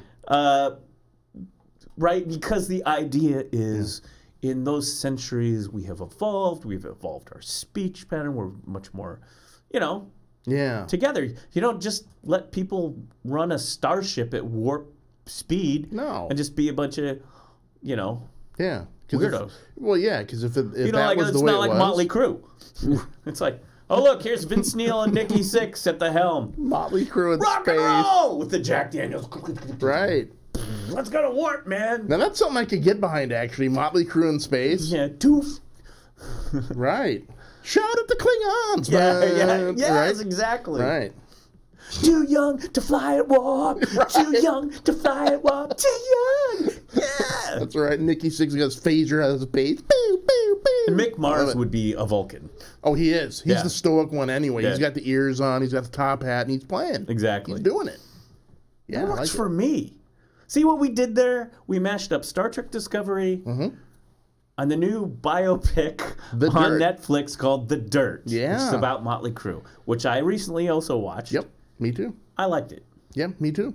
I enjoyed it. It is, okay, first of all. It's campy. Story. Yeah. Don't expect like great story insight into this story. It is written as a dramatic rock biopic. Yeah. If you know what those look like, there's a lot of fantasy involved, so to speak. I mean, you whitewash a lot of things, and pretty much the whole movie's about sex, drugs, and rock and roll. Yeah. Yeah. And hey, look at how much fun we had back in the 80s. Yeah, it just takes the image that you already think of that back in the 80s and just kind of gives it a new gloss to it. And the serious part is just kind of like gloss too. You're just like, oh. Well, there was one part that was pretty good, and I thought it was because of the young girl actor that did it. Played Vince Neil's daughter in the hospital. I don't want to give it away for people who haven't seen it. But don't give it away. She was a good little actor. Yeah. You know, and I was like, wow. You know, actually, I thought it was well done because I thought the cast was amazing. Yeah. All the guys who played the Motley Crue guys, all really good, did a good job. They did a good job in the styling and the fashion and stuff at the time. Yeah. Knowing that back then. What? Who's from the 80s? No, nobody here. Who's from the 80s? I'm from Vulcan.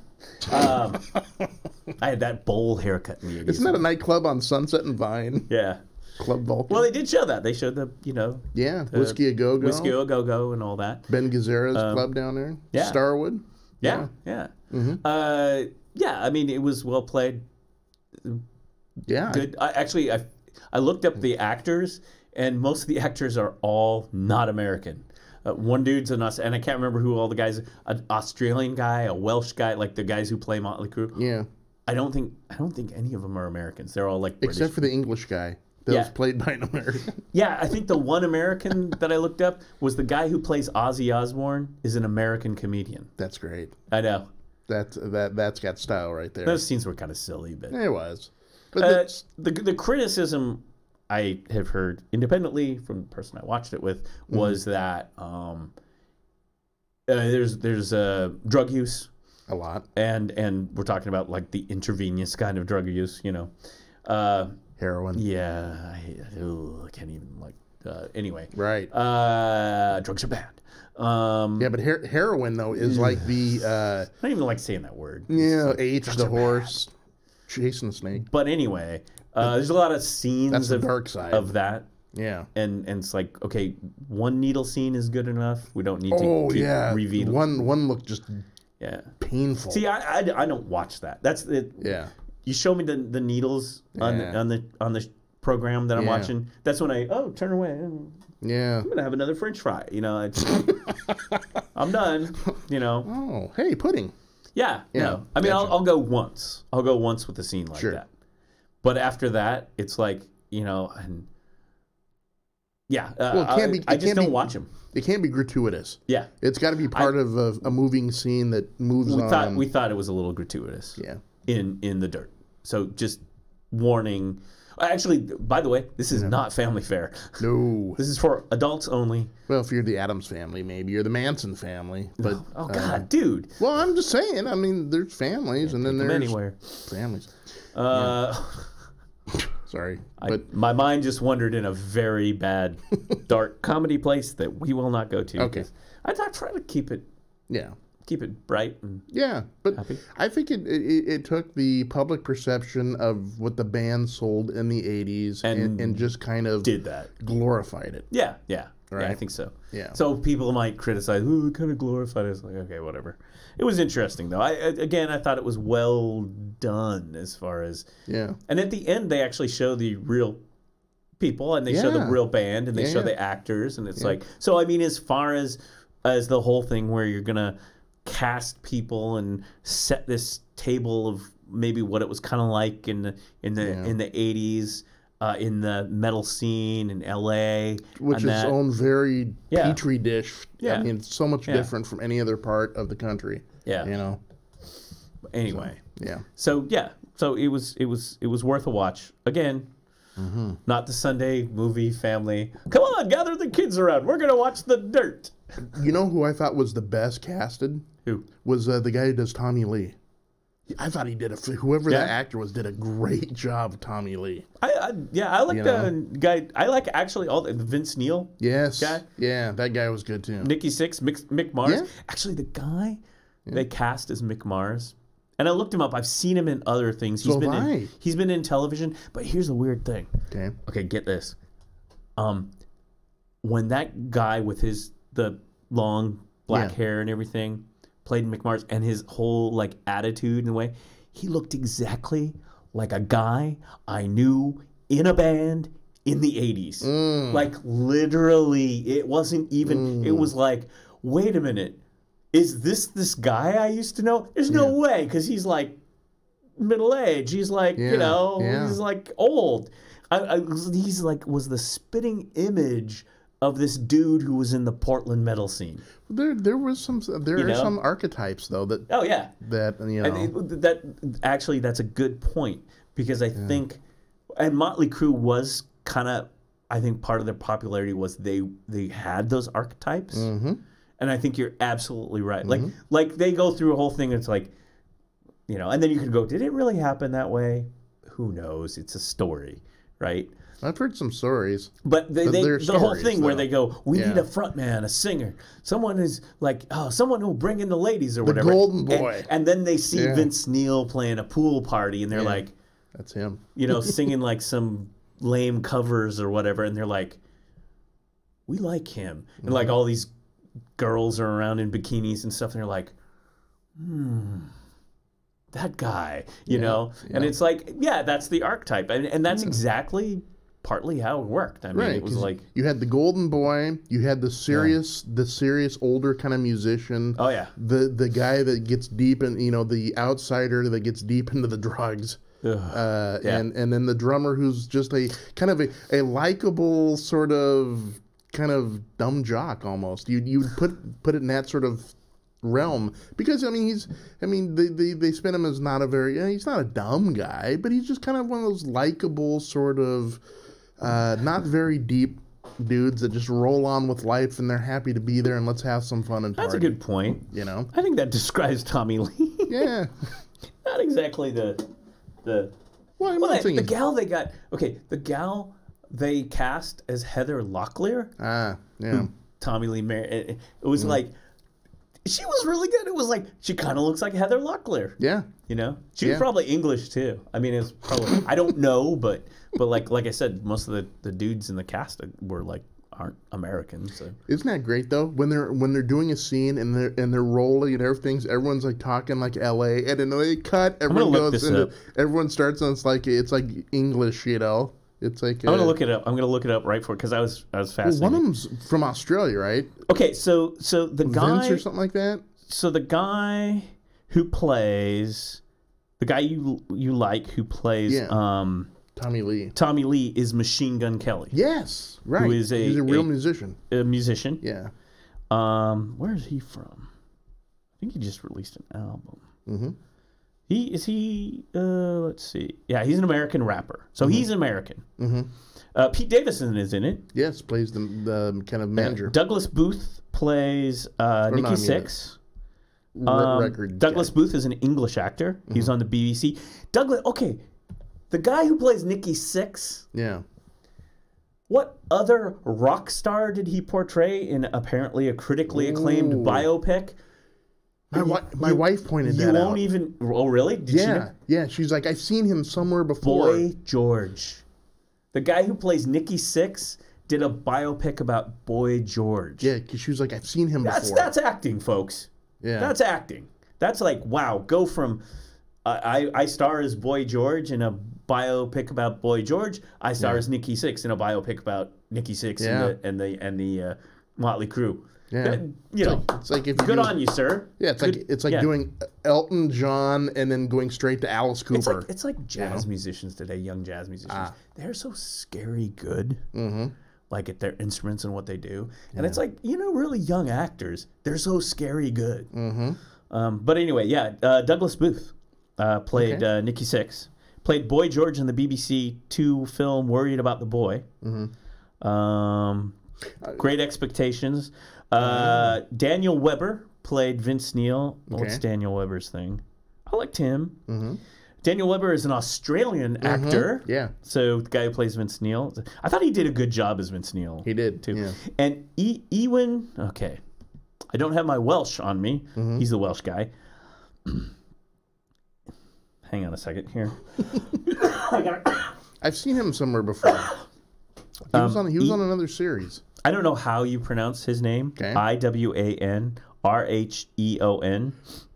It is Welsh, of course. I think the W is in Welsh. I think the W is silent. I think it's Ian Rheon. He's Welsh actor. He played Mick Mars. Okay. He was. He's been on Game of Thrones. He's a Game of Thrones guy. He played the evil kid that was the son of and he got at the very end he got thrown to the dogs or something like that. The big the dire wolves. Yeah. Well, I don't know. Sorry. I'm just saying. Yeah, that's right. Yeah. Never watched Game of Thrones. Yeah. Yeah, sure. Yeah, anyway, so he played Mick Mars, sorry. And then Anthony Tony Caballero is an American actor and comedian. He's the guy who plays Ozzy Osbourne. Yeah. So there you go. Okay. There you go. Yeah. So, I mean, like I said, if you want to see actors adopt a character and do well, I thought it was well done in The Dirt. I liked it. It was good. Yeah. There was another, though, Netflix movie that just dropped that has done some... I mean, it seems to be a lot of people are talking about it. Yeah? And I thought it was awesome. I mean, it was good. I liked it. The Highwayman. Yes. Kevin Costner, Woody Harrelson. Yes. And just watched that. I mean, last night. I'm a history dude, so anything with Bonnie and Clyde and Frank Hamer, right? Yep. It's like, ooh, right up my alley. It's interesting because both movies, which are both there's other stuff featured on Netflix, but if you go into your Netflix thing, you see, it was The Dirt. You want to watch The Dirt, right? We know you want to. We know you, little Doc Norval, with your 1980s hairband. You want to watch The Dirt, don't you? It's later at night. Yeah. We know you want to watch it. It's always me hearing the Motley Crue tunes and going, okay, we covered that one too. I'm always like, which ones did we cover in the band, right? Yeah. Too Young to Fall in Love was one of the covers. I think we did Shout at the Devil. We had to do Shout at the Devil. Looks to Kill. Looks to Kill. Yeah, I mean, the big hits, right? Yeah. Yeah. Home Sweet Home. Not Home Sweet Home. No? No, we did no ballads. We didn't ballads. Well, you got to get the chicks, to that place. We didn't do any ballads. No? We didn't do Home Sweet Home. We didn't do, is it Coming Home? Scorpions. Ooh, Scorpions. Yeah, we didn't do that one. Still loving We didn't do Bringing on the Heartache. Right, Def Leppard, sure. No ballads. No ballads. You had to have one, though. There's that one token one in the middle of the set. We didn't do... That's 17 minutes in because you need it there. That's going to be bridging for the build-up towards the end. Yeah. We didn't do the Van Halen one. Mm. What was that one? 1984. You know. I'll wait. We didn't do that one. I don't think we did. Oh, maybe we did do that one. I'm coming straight for your heart. No keyboards. Right. No keyboards, no ballads. Right. Anywye, I would have done. That's what the singer said. I was like, all right. I would have done Top Jimmy myself, but. Did do Panama and Hot for Teacher. Oh, that you have to do it. Yeah, Hot for Teacher with one bass drum. Oh, you're probably like. I figured out a way. Where there's a will, there's a way. Yeah. Wouldn't have stopped Buddy Rich. Did you have someone like climb down by the floor, Tom, with it? That would have been funny, actually. I think someone suggested that once. You just get somebody who's like, and then you can be twirling the sticks, like, oh yeah, they're like, oh my gosh, how is he doing that? Oh, let's talk about. That's another episode of Coffee with Curmudgeons. Right. Yeah. So that's always interesting when I'm always like, I wish I could find an old set list, I mean, I have old set lists from various bands, but, you're always like, I wish I had a set list from that one band. There was this weird band I played in. It was Power Trio. We played at, like, the Kingston or somewhere. We played off of Burnside. It was an interesting, weird band. And we did, like, everything from the Power Station to the Police to AC/DC to... I mean, this guy, this singer, I think he was on something. Yeah. But he was talented. He could play the guitar and he could sing. Yeah. The reason the band fell apart is he just didn't show up. I mean, it was like the Nikki Sixx thing or whatever. He just didn't show up, right? Yeah. Because the bass player and the drummer were like, "Hey, okay, we're here." I'm still on the Power Station. Oh yeah, They loved it too. It's like, you can play this, right, on the drums? Got the record, got some sticks. I can play it. Not a problem. Yeah, that was kind of my MO as a drummer. It wasn't too bad. It was like a lot of drum lessons and crap. So, I mean, it was like, it'd be like, can you play this? What you got? I mean, look, it wasn't like a Buddy Rich bebop band, so it wasn't hang on a second, It was rock and roll. So it was like pretty much like, yeah, I can play it. It's meat and potatoes, man. Yeah. Yeah. If you got it, I can play it. Yeah, I mean, it's like, So how are we going to segue this back into the Highwaymen? Oh, easy. Okay. So in the Highwaymen... Yes? No, okay, my point was going to be that they keep throwing these up, like the Dirt and the Highwaymen on the features, right? Yeah. In interest, at the end of both movies, they do exactly the same thing.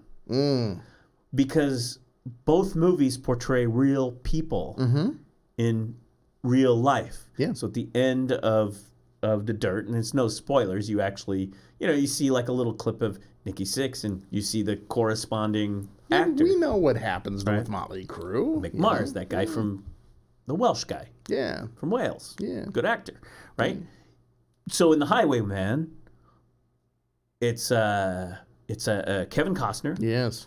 And it's Woody Harrelson playing two real historic characters. Texas Rangers, yeah. Who brought down Bonnie and Clyde. That's right. So at the end of the movie, you actually do see photographs and some film, to really film, of the actual scenes of Bonnie and Clyde. And it ain't pretty. Oh, no. Yeah. No, the bullet-ridden car. But don't you like that, the whole thing, though? I mean, in this, as in real life, they're like, man, these people, we can't handle them. We can't do it. Let's go get the baddest guy we know. Yeah, but there's this guy, he's retired now because we don't let him out of the glass anymore because he's from that time that no longer exists. Right. But, if you want to go after a butcher, you better go get a butcher yourself to go, I did like that. Yeah. I like that.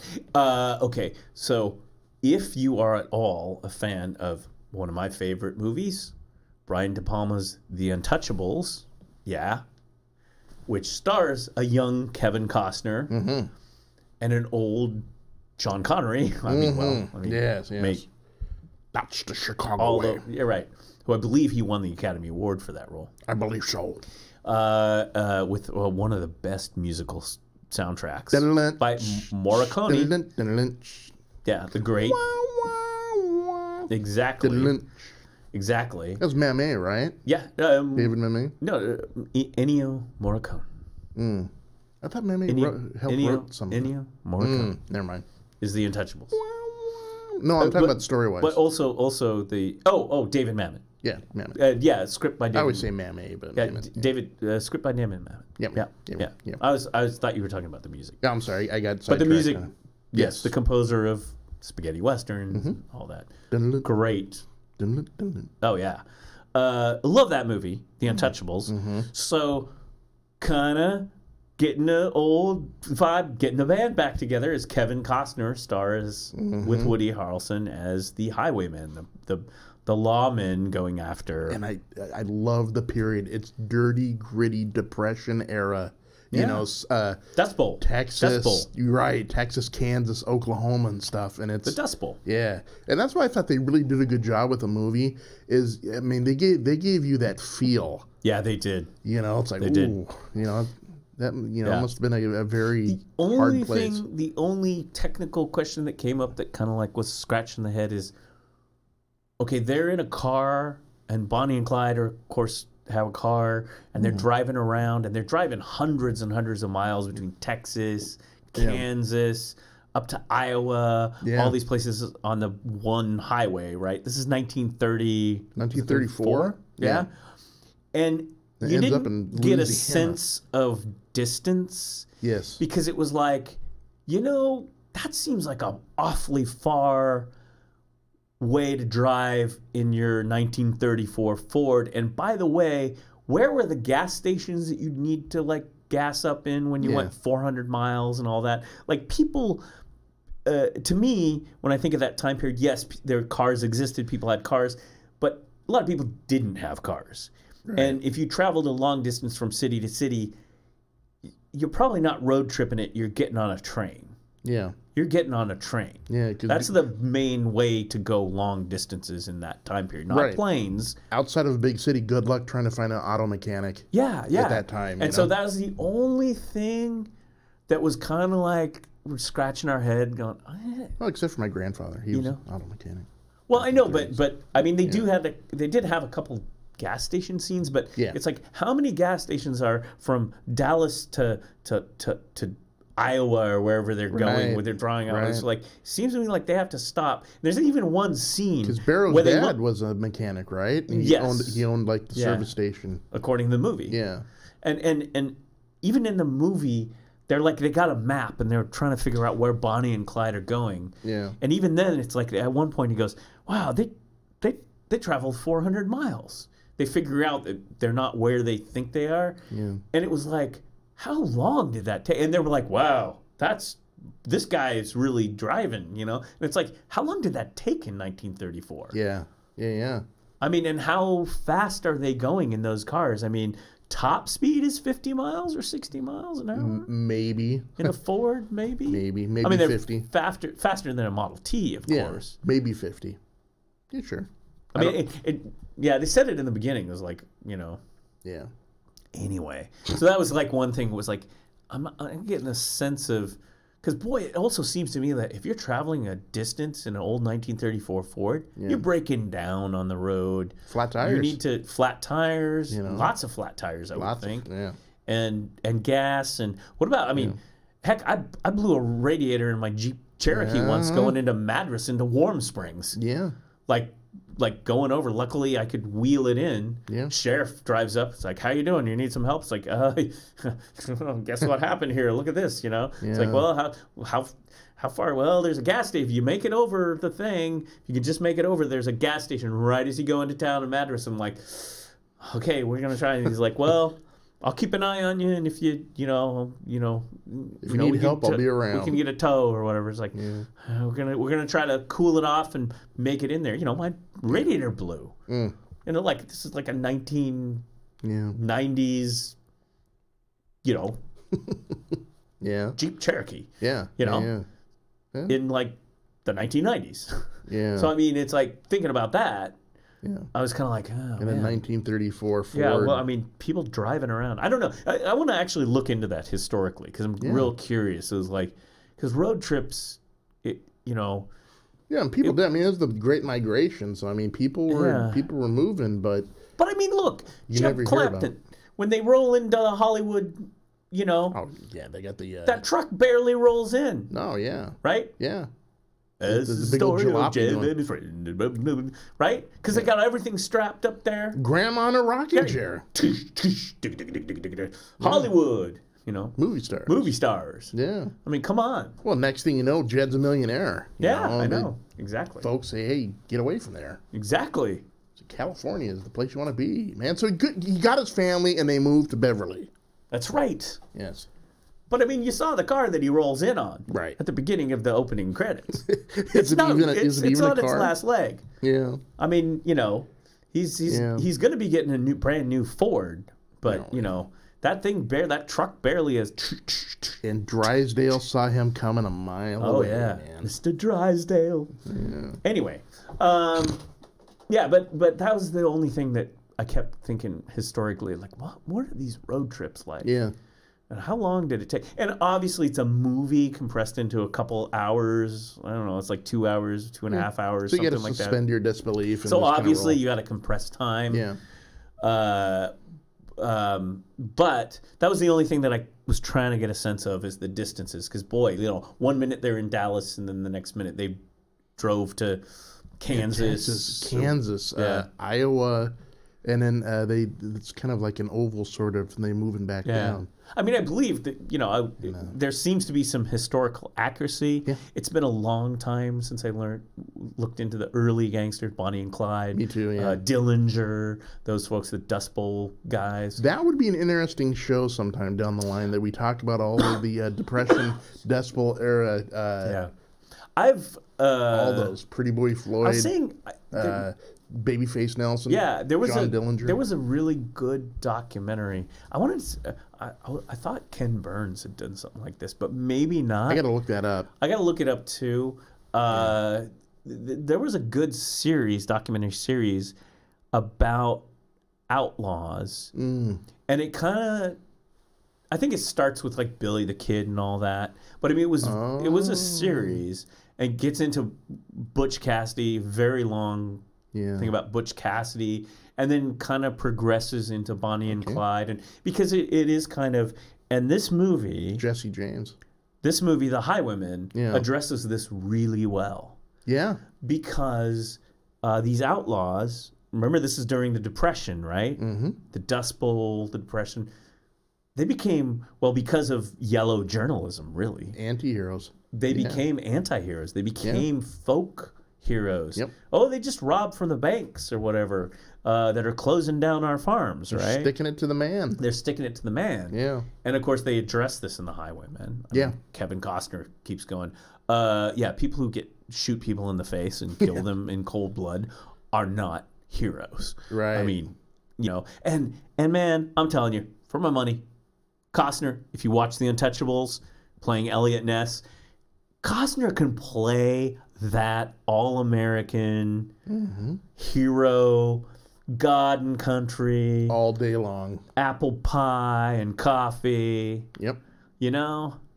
Yep. He can do that. He can sell that. And so it's great to see older Kevin Costner kind of sell that character again. Oh, yeah. So I was kind of getting flashbacks to he kind of took that character and he just older and just cynical and grittier. Yeah. You know? But still that underpinning of justice. Right. You know? Right. There's still, you know, in his view, there are still some things that are black and white. Right. It's not so hard to, you know. And it was I guess the movie kind of really, you know, if there's a idea behind the movie is to justify the end of Bonnie and Clyde. Because everyone knows, if they know anything about Bonnie and Clyde, is they ended in a hail of bullets. Literally. And the photographs, the film of their bodies, of their car, riddled with bullets. Yeah. The lawmen gunned them down. And this movie just gives you the justification for it. Yeah, just the bullets alone that hit the targets, right? And that's not the hundreds that just sailed through the car and into upholstery and other things. Each one of them had over 50 slugs in them each. Surprisingly, we should say this, I think. Surprisingly, if you think this is a bloodthirsty, you know, justice out for revenge thing, no, that's not what this movie is about. The characters themselves wrestle with this idea throughout the movie. Right. They wrestle with justice, with bringing people to justice, and by way of them dying and getting killed. And especially with Harrelson, the brutality it takes to defeat that sort of, to bring that justice against very, very bad people. You exactly. know? What line do you have to cross in order to do it? So there is a whole discussion, ongoing discussion throughout the movie about, okay, we're the good guys, right? Yeah. We're the guys with the smarts and the lethal power and stuff to bring these people down because they are bad people. They are indeed, there's no question that they're bad people. Yeah. We've done this in the past. Are we still justified to do this kind of thing? Right. Like there is a whole discussion with Costner, with Woody Harrelson about that's ongoing in the movie. And I thought that was really well done. Right, Kathy Bates too. Kathy Bates was where amazing. She's like, I don't want to use these guys, and then the other guy's like, listen, you know, these people are. We need to solve a problem. Right. We need it. These people are a whole different class of thuggery going on, right? I mean, to paraphrase, they don't actually say it in this way, but the character who actually, the guy who hires them is. There's some people who are from Coen Brother movies. Yes. He is the husband of the sheriff in Fargo. Yeah. I love that actor too. Yeah, I remember him from the Drew Carey show. He played did he? Drew Carey's brother. Oh yeah, he's a great actor. Yeah. What's his name? Yeah. I liked him. But I loved him as the husband of what's her name in Fargo? McDermott. Yeah. And because he was just like. He was just this side character, but he would pop up and, you know, they'd be laying in bed and she's pregnant and she's trying to go after this case and the killers. And he's like, I'm designing these stamps and, I'm going to work on the, you know, kind of like not exactly the alpha male, but he played it so well. I love movies that have characters like that and play them so well that you're like, you know, not everyone is a hero. Not everyone's a hero in their own special way, you know. Right. And so I really like that actor. This real offbeat, mundane domesticity versus the lady there that's pregnant that's got to go out and find a murderer, right? The killer. Heinous killer. Yeah. But anyway, I love that actor. So he's in it. And we should look up his name.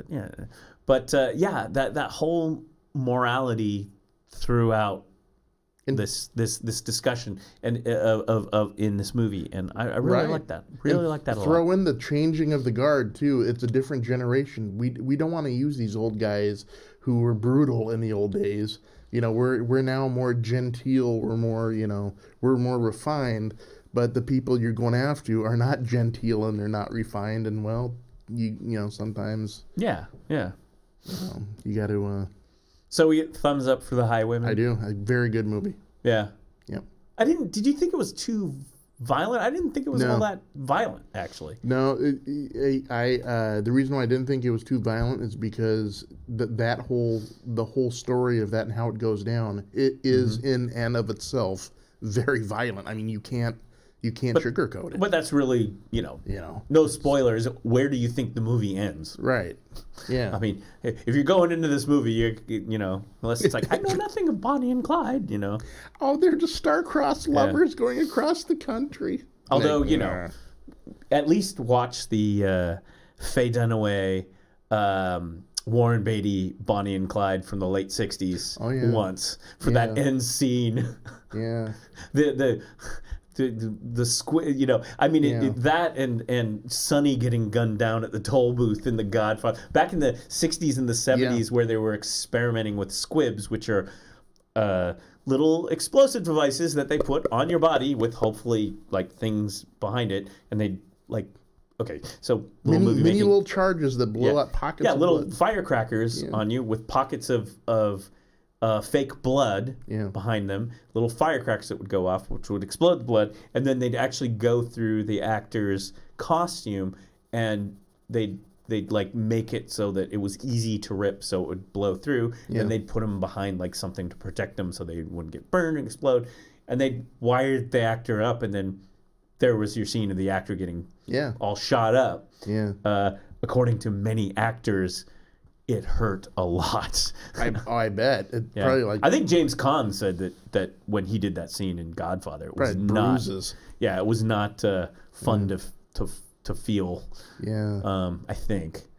But I know I'd heard actor. I mean, sometimes it's stunt people, but sometimes it's not. Right. I don't think it was in Bonnie and Clyde. No, because it was really up close. Yeah, because it was like close-ups of Faye Dunaway and Warren Beatty. Yeah. And there was one. Anyway. There was one thing about the Bonnie and Clyde thing that I really liked, and what gave it to me more credence because of the realism, is they threw in some like really micro details to me that if you've read about, the real people, the real Clyde Barrow and Bonnie Parker, they mention an offbeat thing about when that's okay. When they go in and they see the clothes, right, and they're like, my God, these people are small.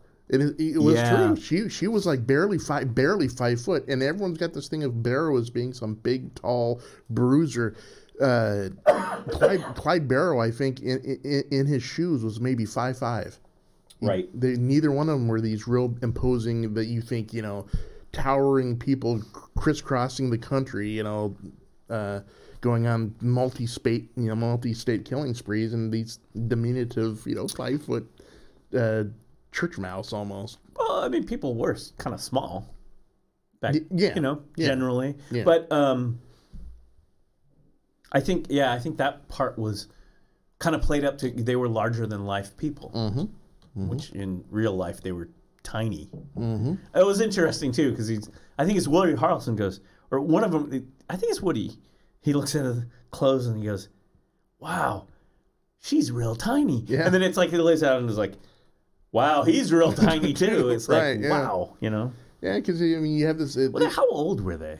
Oh, Barrow was a little older. Early 20s? Yeah, I think she was that old, really? Yeah, she was pretty young. I think she was like 24, and I think he was a few years older. He had done time. He came back to town. Yeah. She thought he was the bee's knees when he was probably just a homicidal maniac. And and they even talk about that too. Why his story is not pretty about how he evolved into it, and it's quite not a real big spotlight on the American justice system at that time. No, I mean, again, I think that they examined all that stuff in the movie. Yeah.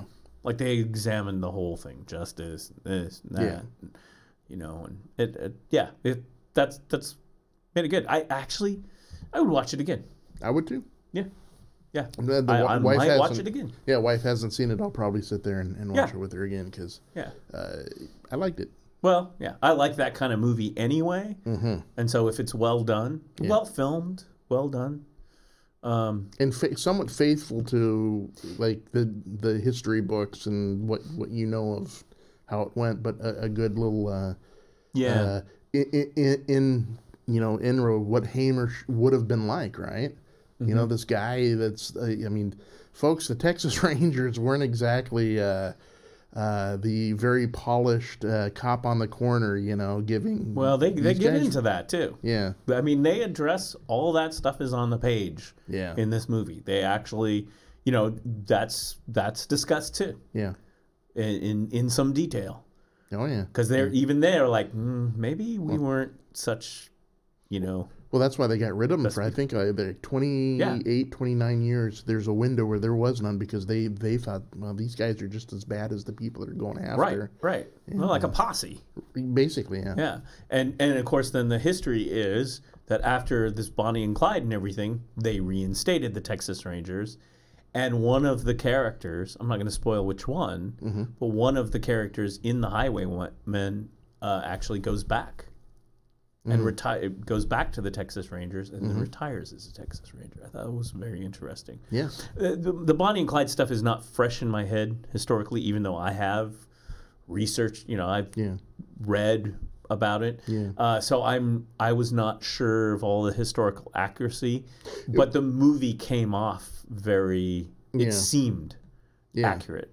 And again, at the end, they showed like footage and things where they like see this is like what happened, here or there. So well, any sort of thing that they mentioned, in passing of background, to me at least, it rang pretty accurate.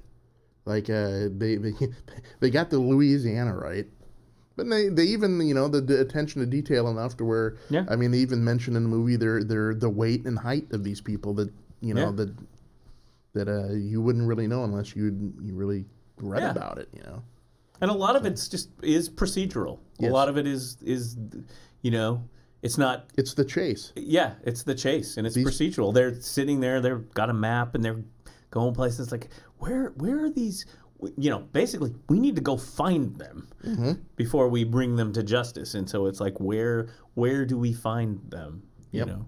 Oh, yeah. Because they're, on the one hand, they're celebrities, but they're always chasing them after the fact. Right. So, yep. I don't know. It was good. Good movie. Yeah, yeah. I'd like to see more stuff like that. Me too, yeah. So, anyway. I'm a sucker for a good period piece, man. Oh, yeah. Yeah. Well, yeah, and the whole gangster and crime, that stuff, and that whole slice of Americana. Yeah, I think, yeah. Well, we beat that one. Yeah, I'm trying to figure out how to segue into that. What's that? That last bit that we were actually planning on. The last bit. So you're saying you were related to Bonnie and Clyde? Oh, okay, the segue. Yeah. If you want to do it. If you want to, sure, yeah, no, I mean, I promised, like, I totally did the pop culture thing on Friday, on the TV. I'll segue it in the form of I think each person, I think each person should know to a degree where they come from, and I don't mean like you don't have to get into the minutia of it, but it was always interesting to me.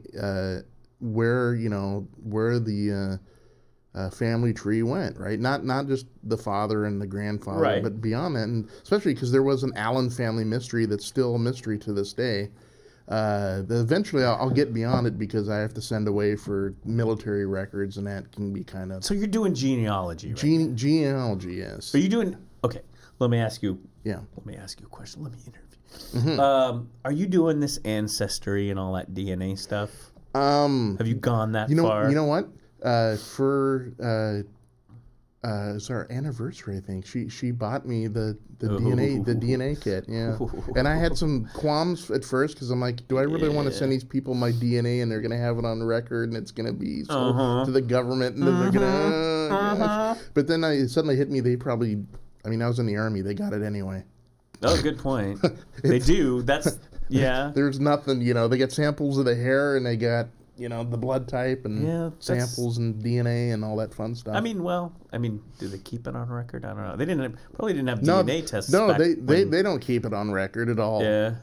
Well, I was just going to say they probably didn't have full DNA tests when you were in the Army though, but I don't know. No. Who knows? But it was the years and that wasn't too long away from that, and so I wouldn't be surprised. I just realized I'm lacking a tinfoil hat down here. Right. Doc Normal's tinfoil hat, which I need to get. Yeah. Just the antenna. Exactly. Yeah. Mm-hmm. No, but I was so wrapped up in my father's side, the Allen side, because there was this mystery, and I never really looked at my mother's side before, except for the fact that one side of my mother's side is, pure Norwegian, right? Okay. And so that was easy. Norwegian. Easy enough to follow back and everything. But one of my uncles actually did the family tree on my mother's father, the paternal of my mom's side. And that in itself, I didn't really know. And so I went hunting and I looked and really got into the weeds on it. And I found there's some stuff that, man, it shocked me. Oh boy! Because because up to that point, I always considered myself Norwegian and English, Scottish. Mm-hmm. But except for 2 generations, his maiden name or his name was Thomas, right? And before that, it goes to a Russell. Like a last name? Yeah, Thomas. Russell. And then the Russell, but then it goes. Are you ready for this? Okay. I can't. This is like a drum roll moment. Welcome to Genealogy. This would be a good show, actually. Yeah, and Genealogy Reveal. It is purely 100% German. Oh boy! All the way back. They traced it all the way back. The oldest relative that was on that tree that they did the research for was a guy by the name of Hans Laux, Laux. He lived in Meisendorf. Is that right? Lower Saxony. Meisendorf or Meisendorf? I don't know. Meisendorf. Lower Saxony. 1536. All the way back then. I was like, but everyone, even that's the furthest back, but even all the way up on the one side there, all the way up to only like a few generations ago, 100% German. Messendorf. Yeah, 100% German. There's no I in it. Oh, sorry. Yeah. Well, the one I saw, the spelling was Meisssen. No. I got Messen. Well, they did. Did you mean this? But the one I saw had the MEI. But okay. Oh, look. Yeah. There's a Meissen, Germany. Yeah. Is it? Oh well. I looked it up. I even looked up the region and stuff because they gave you the 1536. 36. Yeah, Lower Saxony. That's Reformation era down there. And if it's actually, yes, yeah. Lower Saxony. Yeah. Well, wait a minute. Lower Saxony. Hang on. Saxony. I think it's Lower Saxony. I should know this because there's no question about my. Actually, there is a question. I'm from Vulcan. Right. Sarek of Vulcan. Yeah. Right. Yeah. Father Sarek. Yeah. Father Sarek. Yeah. Oh yeah. Let's see. There's so much. But I didn't know that it was that strong for that many generations. That's strong. Yeah, because it wasn't like one person married this person, married that person, okay, and they had another nationality. I mean, it is straight German, all the way. Yeah. See the beauty. I love this about Germany, aka irony. Lower Saxony is in northern Germany. Yes. Yeah. Lower Saxony. Because the Germans. Yeah. We don't know lower and upper. Well, Upper Saxony was now Belgium. Yeah. Parts of now. Belgium, but Lower Saxony. It's northwestern Germany. Yeah. The town runs through the river Messy. Yeah. And it's NUI. I think it's, I don't know. I have it. Actually, I have it. My wife. Oh, did you? My wife took the picture there. I'm trying to think. See, the reason I get confused is because of Saxony. Now, Saxony is actually the land of Luther. Yeah. Oh, what is it? That's the guy right there. That's the furthest. Hans Laux. Wow. Laux. I like that name. Yeah. Dude. Laux. The 25th film, James Bond. Mm-hmm. The villain's name is Hans Laux. Yeah. Da-da-da-da-da-da. Yeah, my wife told me that. I was like, oh, very Teutonic. I know. It's like, my name's Bond, James Bond. I'm Hans Laux. The Spectre. Dun, dun, dun. I need my Spectre ring. You don't get to pet my cat. Oh, this is good. Meisendorf. That's weird. Oh, in Schelle. I know where that's at. In Lower Saxony. I know where that's at because it's outside of Hamburg. Been there. Schelle. Yeah. Okay. I actually have been to this place. Yeah. Actually, that place is beautiful. That's right. Schelle. I can't remember how you pronounce it. Celle. Beautiful place outside of Hamburg, if I remember correctly. I had an uncle who lived there. Gotcha. Yeah. Gotcha. Yeah. So I found something new about the family I didn't know before, and I was like, "Wow, that's really interesting." This to me earlier. I could have looked up more. Actually, forward that to me. Yeah, I will. I'll look more up. Yeah. So the problem is Lower Saxony is in like northwestern Germany. Yeah. Saxony proper, the Kingdom of Saxony, is in southeastern Germany. Go figure. And that is actually land of Luther. Yeah. That's actually where Leipzig is and where Luther did his funky stuff. Yeah. And Bach, by the way. Ah. Yeah. The heavy Lutheranism. I mean, I think it all kind of like, spread across the kingdoms. Like anything, it's like, we now have our own religion. Forget about the Italian guy. We've got our own for German people. Oh, this sounds good. We will fight a war or 2 or 100 for hundreds of years until we have our own religion. We have our own Jesus Christ now. Have you heard what Luther is doing? Yes, exactly. He nailed it to the door. Yeah. Like, We don't need any Italians telling us what to do we? That's right. Yeah, exactly. We tell the Italians what to do. And then the 19th century comes around, and you have Ludwig von Beethoven going, we don't need any kings, Lutheran kings telling us what to do. I like this French guy. I will write the Emperor Symphony. Right. Oh, now he pissed me off. I will erase the Emperor from my symphony. And then Wagner comes along. We don't have to discuss Wagner. Yes. Wait a minute. Italians don't have Valkyries? No. Yeah.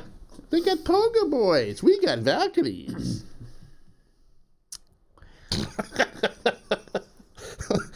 Yeah. I may or may not have 4 videotapes of the entire Wagner The Ring. Oh, yeah. Which is... let's put it this way. Each opera, each videotape is on long play. Yeah. Because it's an epic. I think it's like 12 hours. No. Yeah. 8 to 12 hours. I can't remember. I should know that. Well, there's four, and I think they're a little over 3 hour piece. The short one is like 2 hours or under 2 hours. That's the short one. Is that the Valkyrie? Oh, by the way, we should do a whole thing about if you want to do 2 times. Okay. I sent you this. Okay. Did you ever watch it? Yes, she's I did. Famous. Yes, I did. She did the comic thing about the She does ring. comedy about music, and I can't remember her name. Yeah. I have it bookmarked. She's one English. Of these days. I mean, I don't think she's around anymore. This is like old. It looked like the 80s.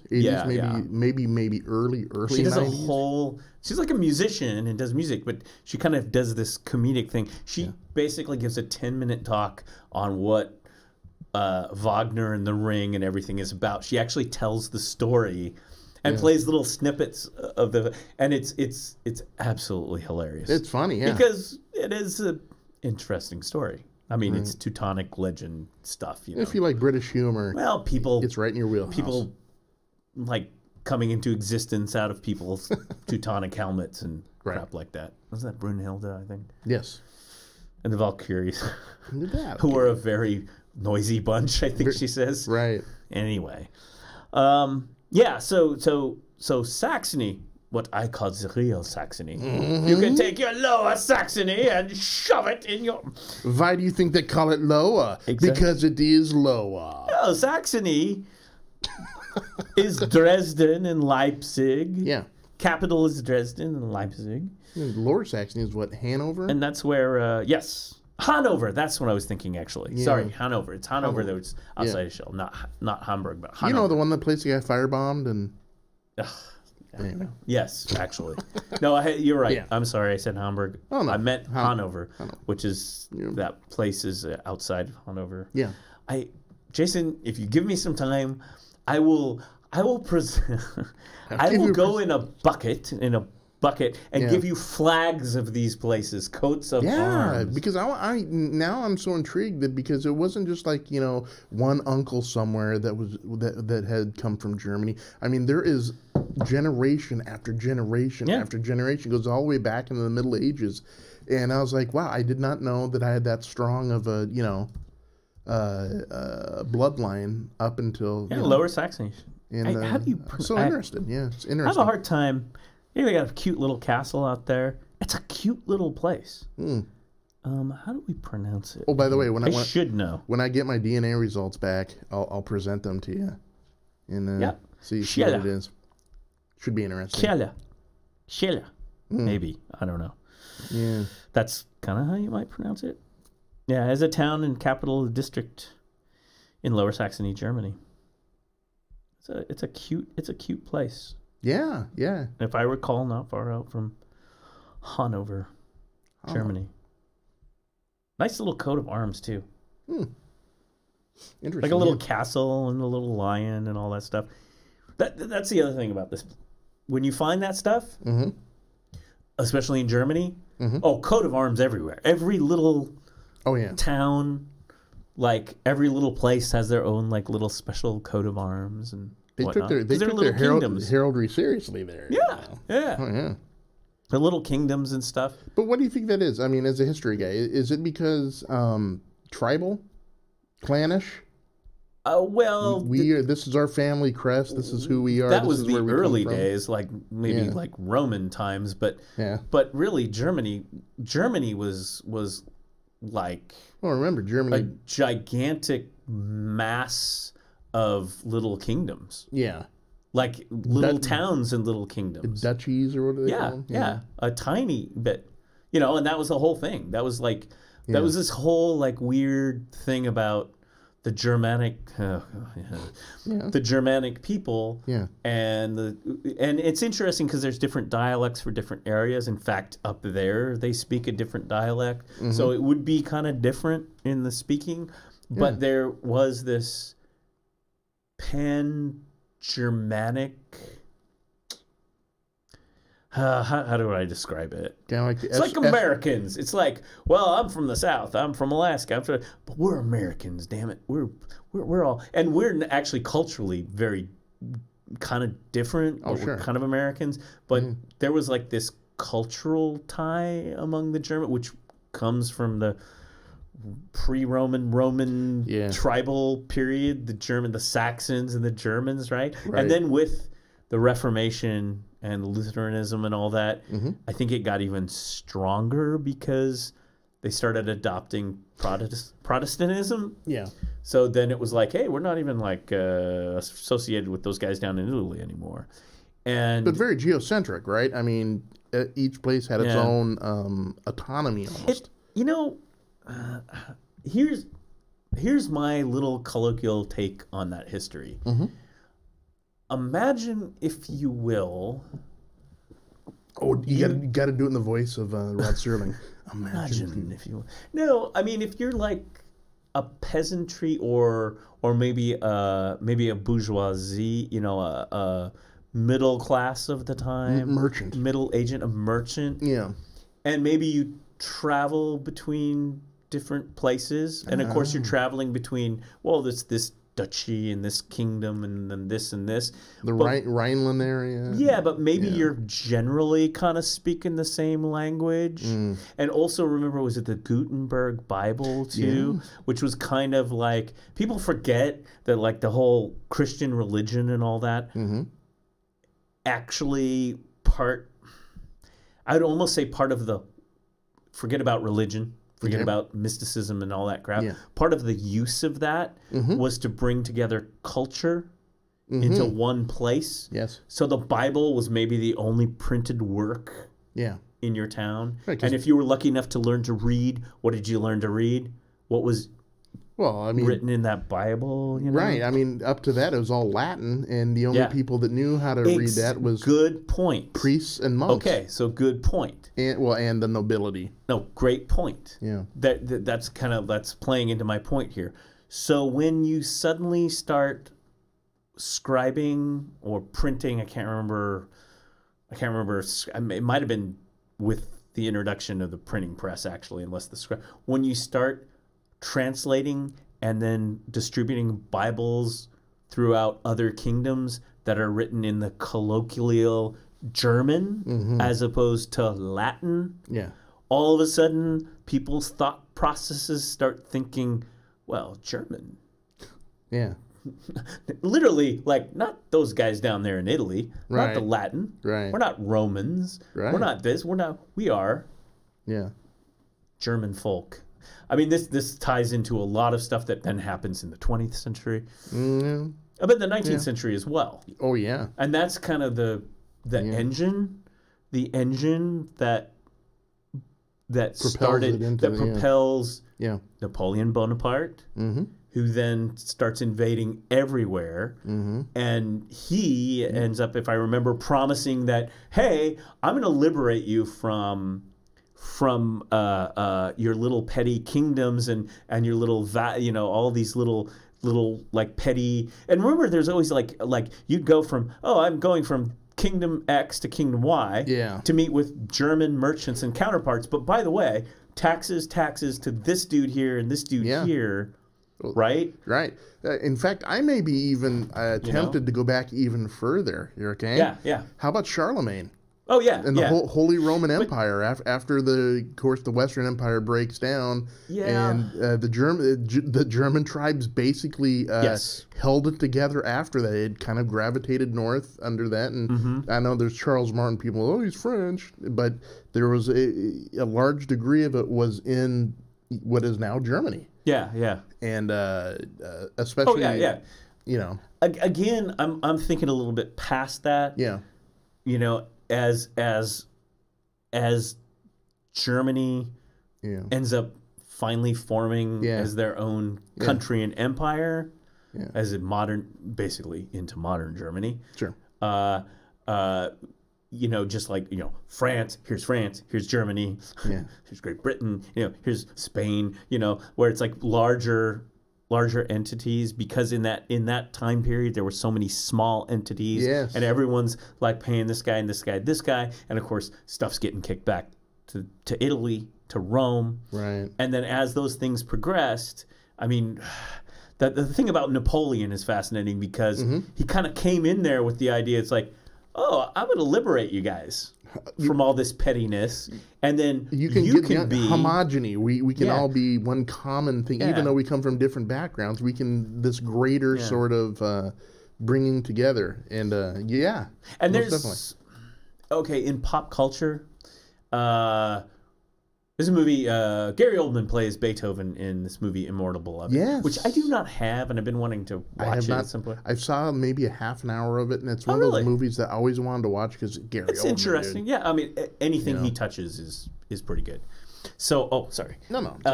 And so there is a scene in there, which he's doing the whole emperor thing, and it's too complex to go into right now, but he did write the emperor, I think it was a symphony or whatever, and called it the emperor it was for Napoleon, because there was this thought of, this guy is going to help us liberate ourselves, and then we can become a larger German people. All right. And then of course Napoleon kind of is Napoleon, right? Puts the kibosh ends up crowning himself, which I saw that painting in the Louvre once. Oh yeah? Oh yeah. I was like, I just saw this in a history book last year in school, and then I'm like staring at the painting of the Pope. Famous painting of the Pope is sitting there, and wouldn't crown him, and so he crowns himself. Isn't that the painting where in the background, I think it's von Clausewitz, he's like, maybe. Yeah, it's an interesting. The Pope's just sitting there like, right. But anyway, so that didn't quite work out. No. And but by then, German people, and probably more like middle class, because there was a lot of German merchant and middle class and bourgeois and all that. Was it really a strong influence? A lot of what we know as commerce today, even American commerce and stuff. There's a lot of German culture in that, actually. And a lot of, we always think of the English, like our English heritage as Americans. There's a huge German heritage as Americans. There's a lot settlement of German settlers of America is very, very, very, very significant. And actually, majority Americans have some sort of German heritage in their ancestry. Sure. So, but anyway, so that whole thing happened, and then of course it led up to Bismarck and the Prussians and that. Oh, I love the Prussians. Which then ultimately began the first German kingdom state. Or empire state. The first German Reich, I guess.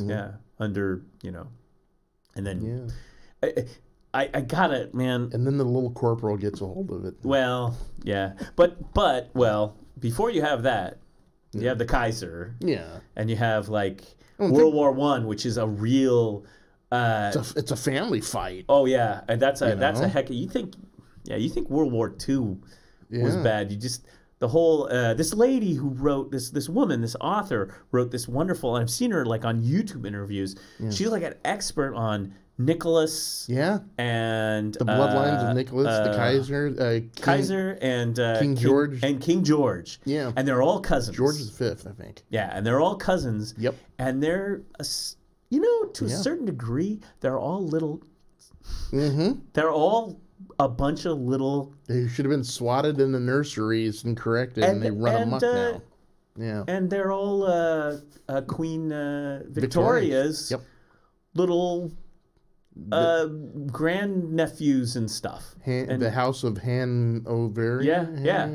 Prince Albert. And they're all basically essentially out measuring their... Yeah.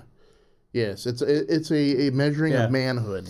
When you go through that history of those great kingdoms, Germany, the Empire, like you said, the Reich, and they're all related back to Queen Victoria and all of the ancient royalty, and then you realize that this all started World War I. Yeah, and the massive amount of millions of lives killed and destroyed. And the failure to fix it brings on World War II. Yeah. And then how many more millions? Right, yeah. It's just like if you, I had that one moment when I think I was a junior. And I'm sitting there in some college course, and I distinctly remember that it was that holy crap moment. Holy crap, this was nothing but a family squabble. This was a family fight. A bunch of cousins who were trying to prove which one is the dominant, You were right. King George V. Yeah. Tsar Nicholas II and Kaiser Wilhelm II. Yep, all cousins. Kaiser Wilhelm was a real piece of work. He's a real piece of work, Yeah. I'm like, I want to mention this book. Bookings now. Lessons of the Great War. Yeah, I can't find it, and we got to go, but I highly recommend. I was watching these YouTube interviews with this author, this woman, this historian. Whether she's a woman or a guy, it doesn't matter. Really, she's an expert in this period of history, and wow, I still need to get her book or listen to it on tape or whatever. Yeah. But I mean, it's an in-depth study of the family relationships of these three dudes and how this all led to world catastrophe. I think I know what you're talking about, because I think I saw her give a lecture on C-SPAN. Yes, she has. I might have actually sent it to you when and essentially, it's just a big family feud that cost millions of lives, and destruction. Yeah. And Kaiser Wilhelm II was a complete... Yeah. He was a D-bag. Yeah. He wasn't a nice guy. Yeah. It's just like... Yeah. And of course, he's the guy with the mustache and the helmet. And it was like, oh, man. You can see bad things happening. Yeah. So there you go. So you can have a great industrial technical culture... Yeah, a culture with music, with art, with literature, with science, with commerce, great technical achievements in science and engineering. And just overall the civilization, because I think one of the parts that's never really talked about is after the Western Empire and the Eastern Empire, I refuse to call it Byzantium, by the way, because I know it was built, Constantinople was built on a small... weird little dirt place called Byzantium. It's not. It's the Eastern Empire of the Roman, and they split. Okay. As it's breaking apart and the Western is dying because all the wealth and everything goes east, right, to Constantinople, who comes in and governs? It is the Germanic tribes show up, right? You had Attila Hun. He comes in, does a kind of like a drive-through thing, doesn't stay. But you have the Germanic tribes come in, and instead of laying waste, which they did a little of that too, they also brought order. back to it. Of course, their sort of order, and all that stuff translates up now through into the Middle Ages and stuff. I just, I'm a geek. I dig on that stuff. I just think you can have this great culture. Yeah. And lose it all in petty disputes and war and destroy everything and kill millions. And with that, Jason, I warn you, America, be careful. There's a lesson to be learned here. There's a lesson to be learned in history. Mm-hmm. And with that, I think we should go. What do you think? I think so. Take that into your weekend, huh? And this is Dan Carlin's Hardcore History. No, it's not. But Dan, if you ever want to come on, I'd love to talk to you. I have a billion questions for that guy. And by the way, if you do want to learn a lot about history, about what we're talking about, go get Hardcore History on the podcast. Ooh, can I do a like a shameless plug? I'm now I'm busily putting together, and I'm about ready to get to the recording stage of a podcast. And I think I sent you the graphics for it a while ago. It's called The Mind Mole. Oh, nice. And I go into the weeds, little 30-second little nuggets, as if you're driving to work or whatever, and you want to learn something that's quick, but interesting things about what we've come to accept as common truths about our life and our history and our customs and everything, but you've never questioned before, why is that the way it is? The very first episode is Ring Around the Rosie. Oh, nice. So, coming soon. I need to hear more. Coming soon. I can't wait. Mm-hmm. I can't wait. It's not the lullaby you think, it's not the children's nursery rhyme you think it is. All right, with that, we got to go. Quite literally. See you all on Sunday for Sports Sunday. Bye-bye.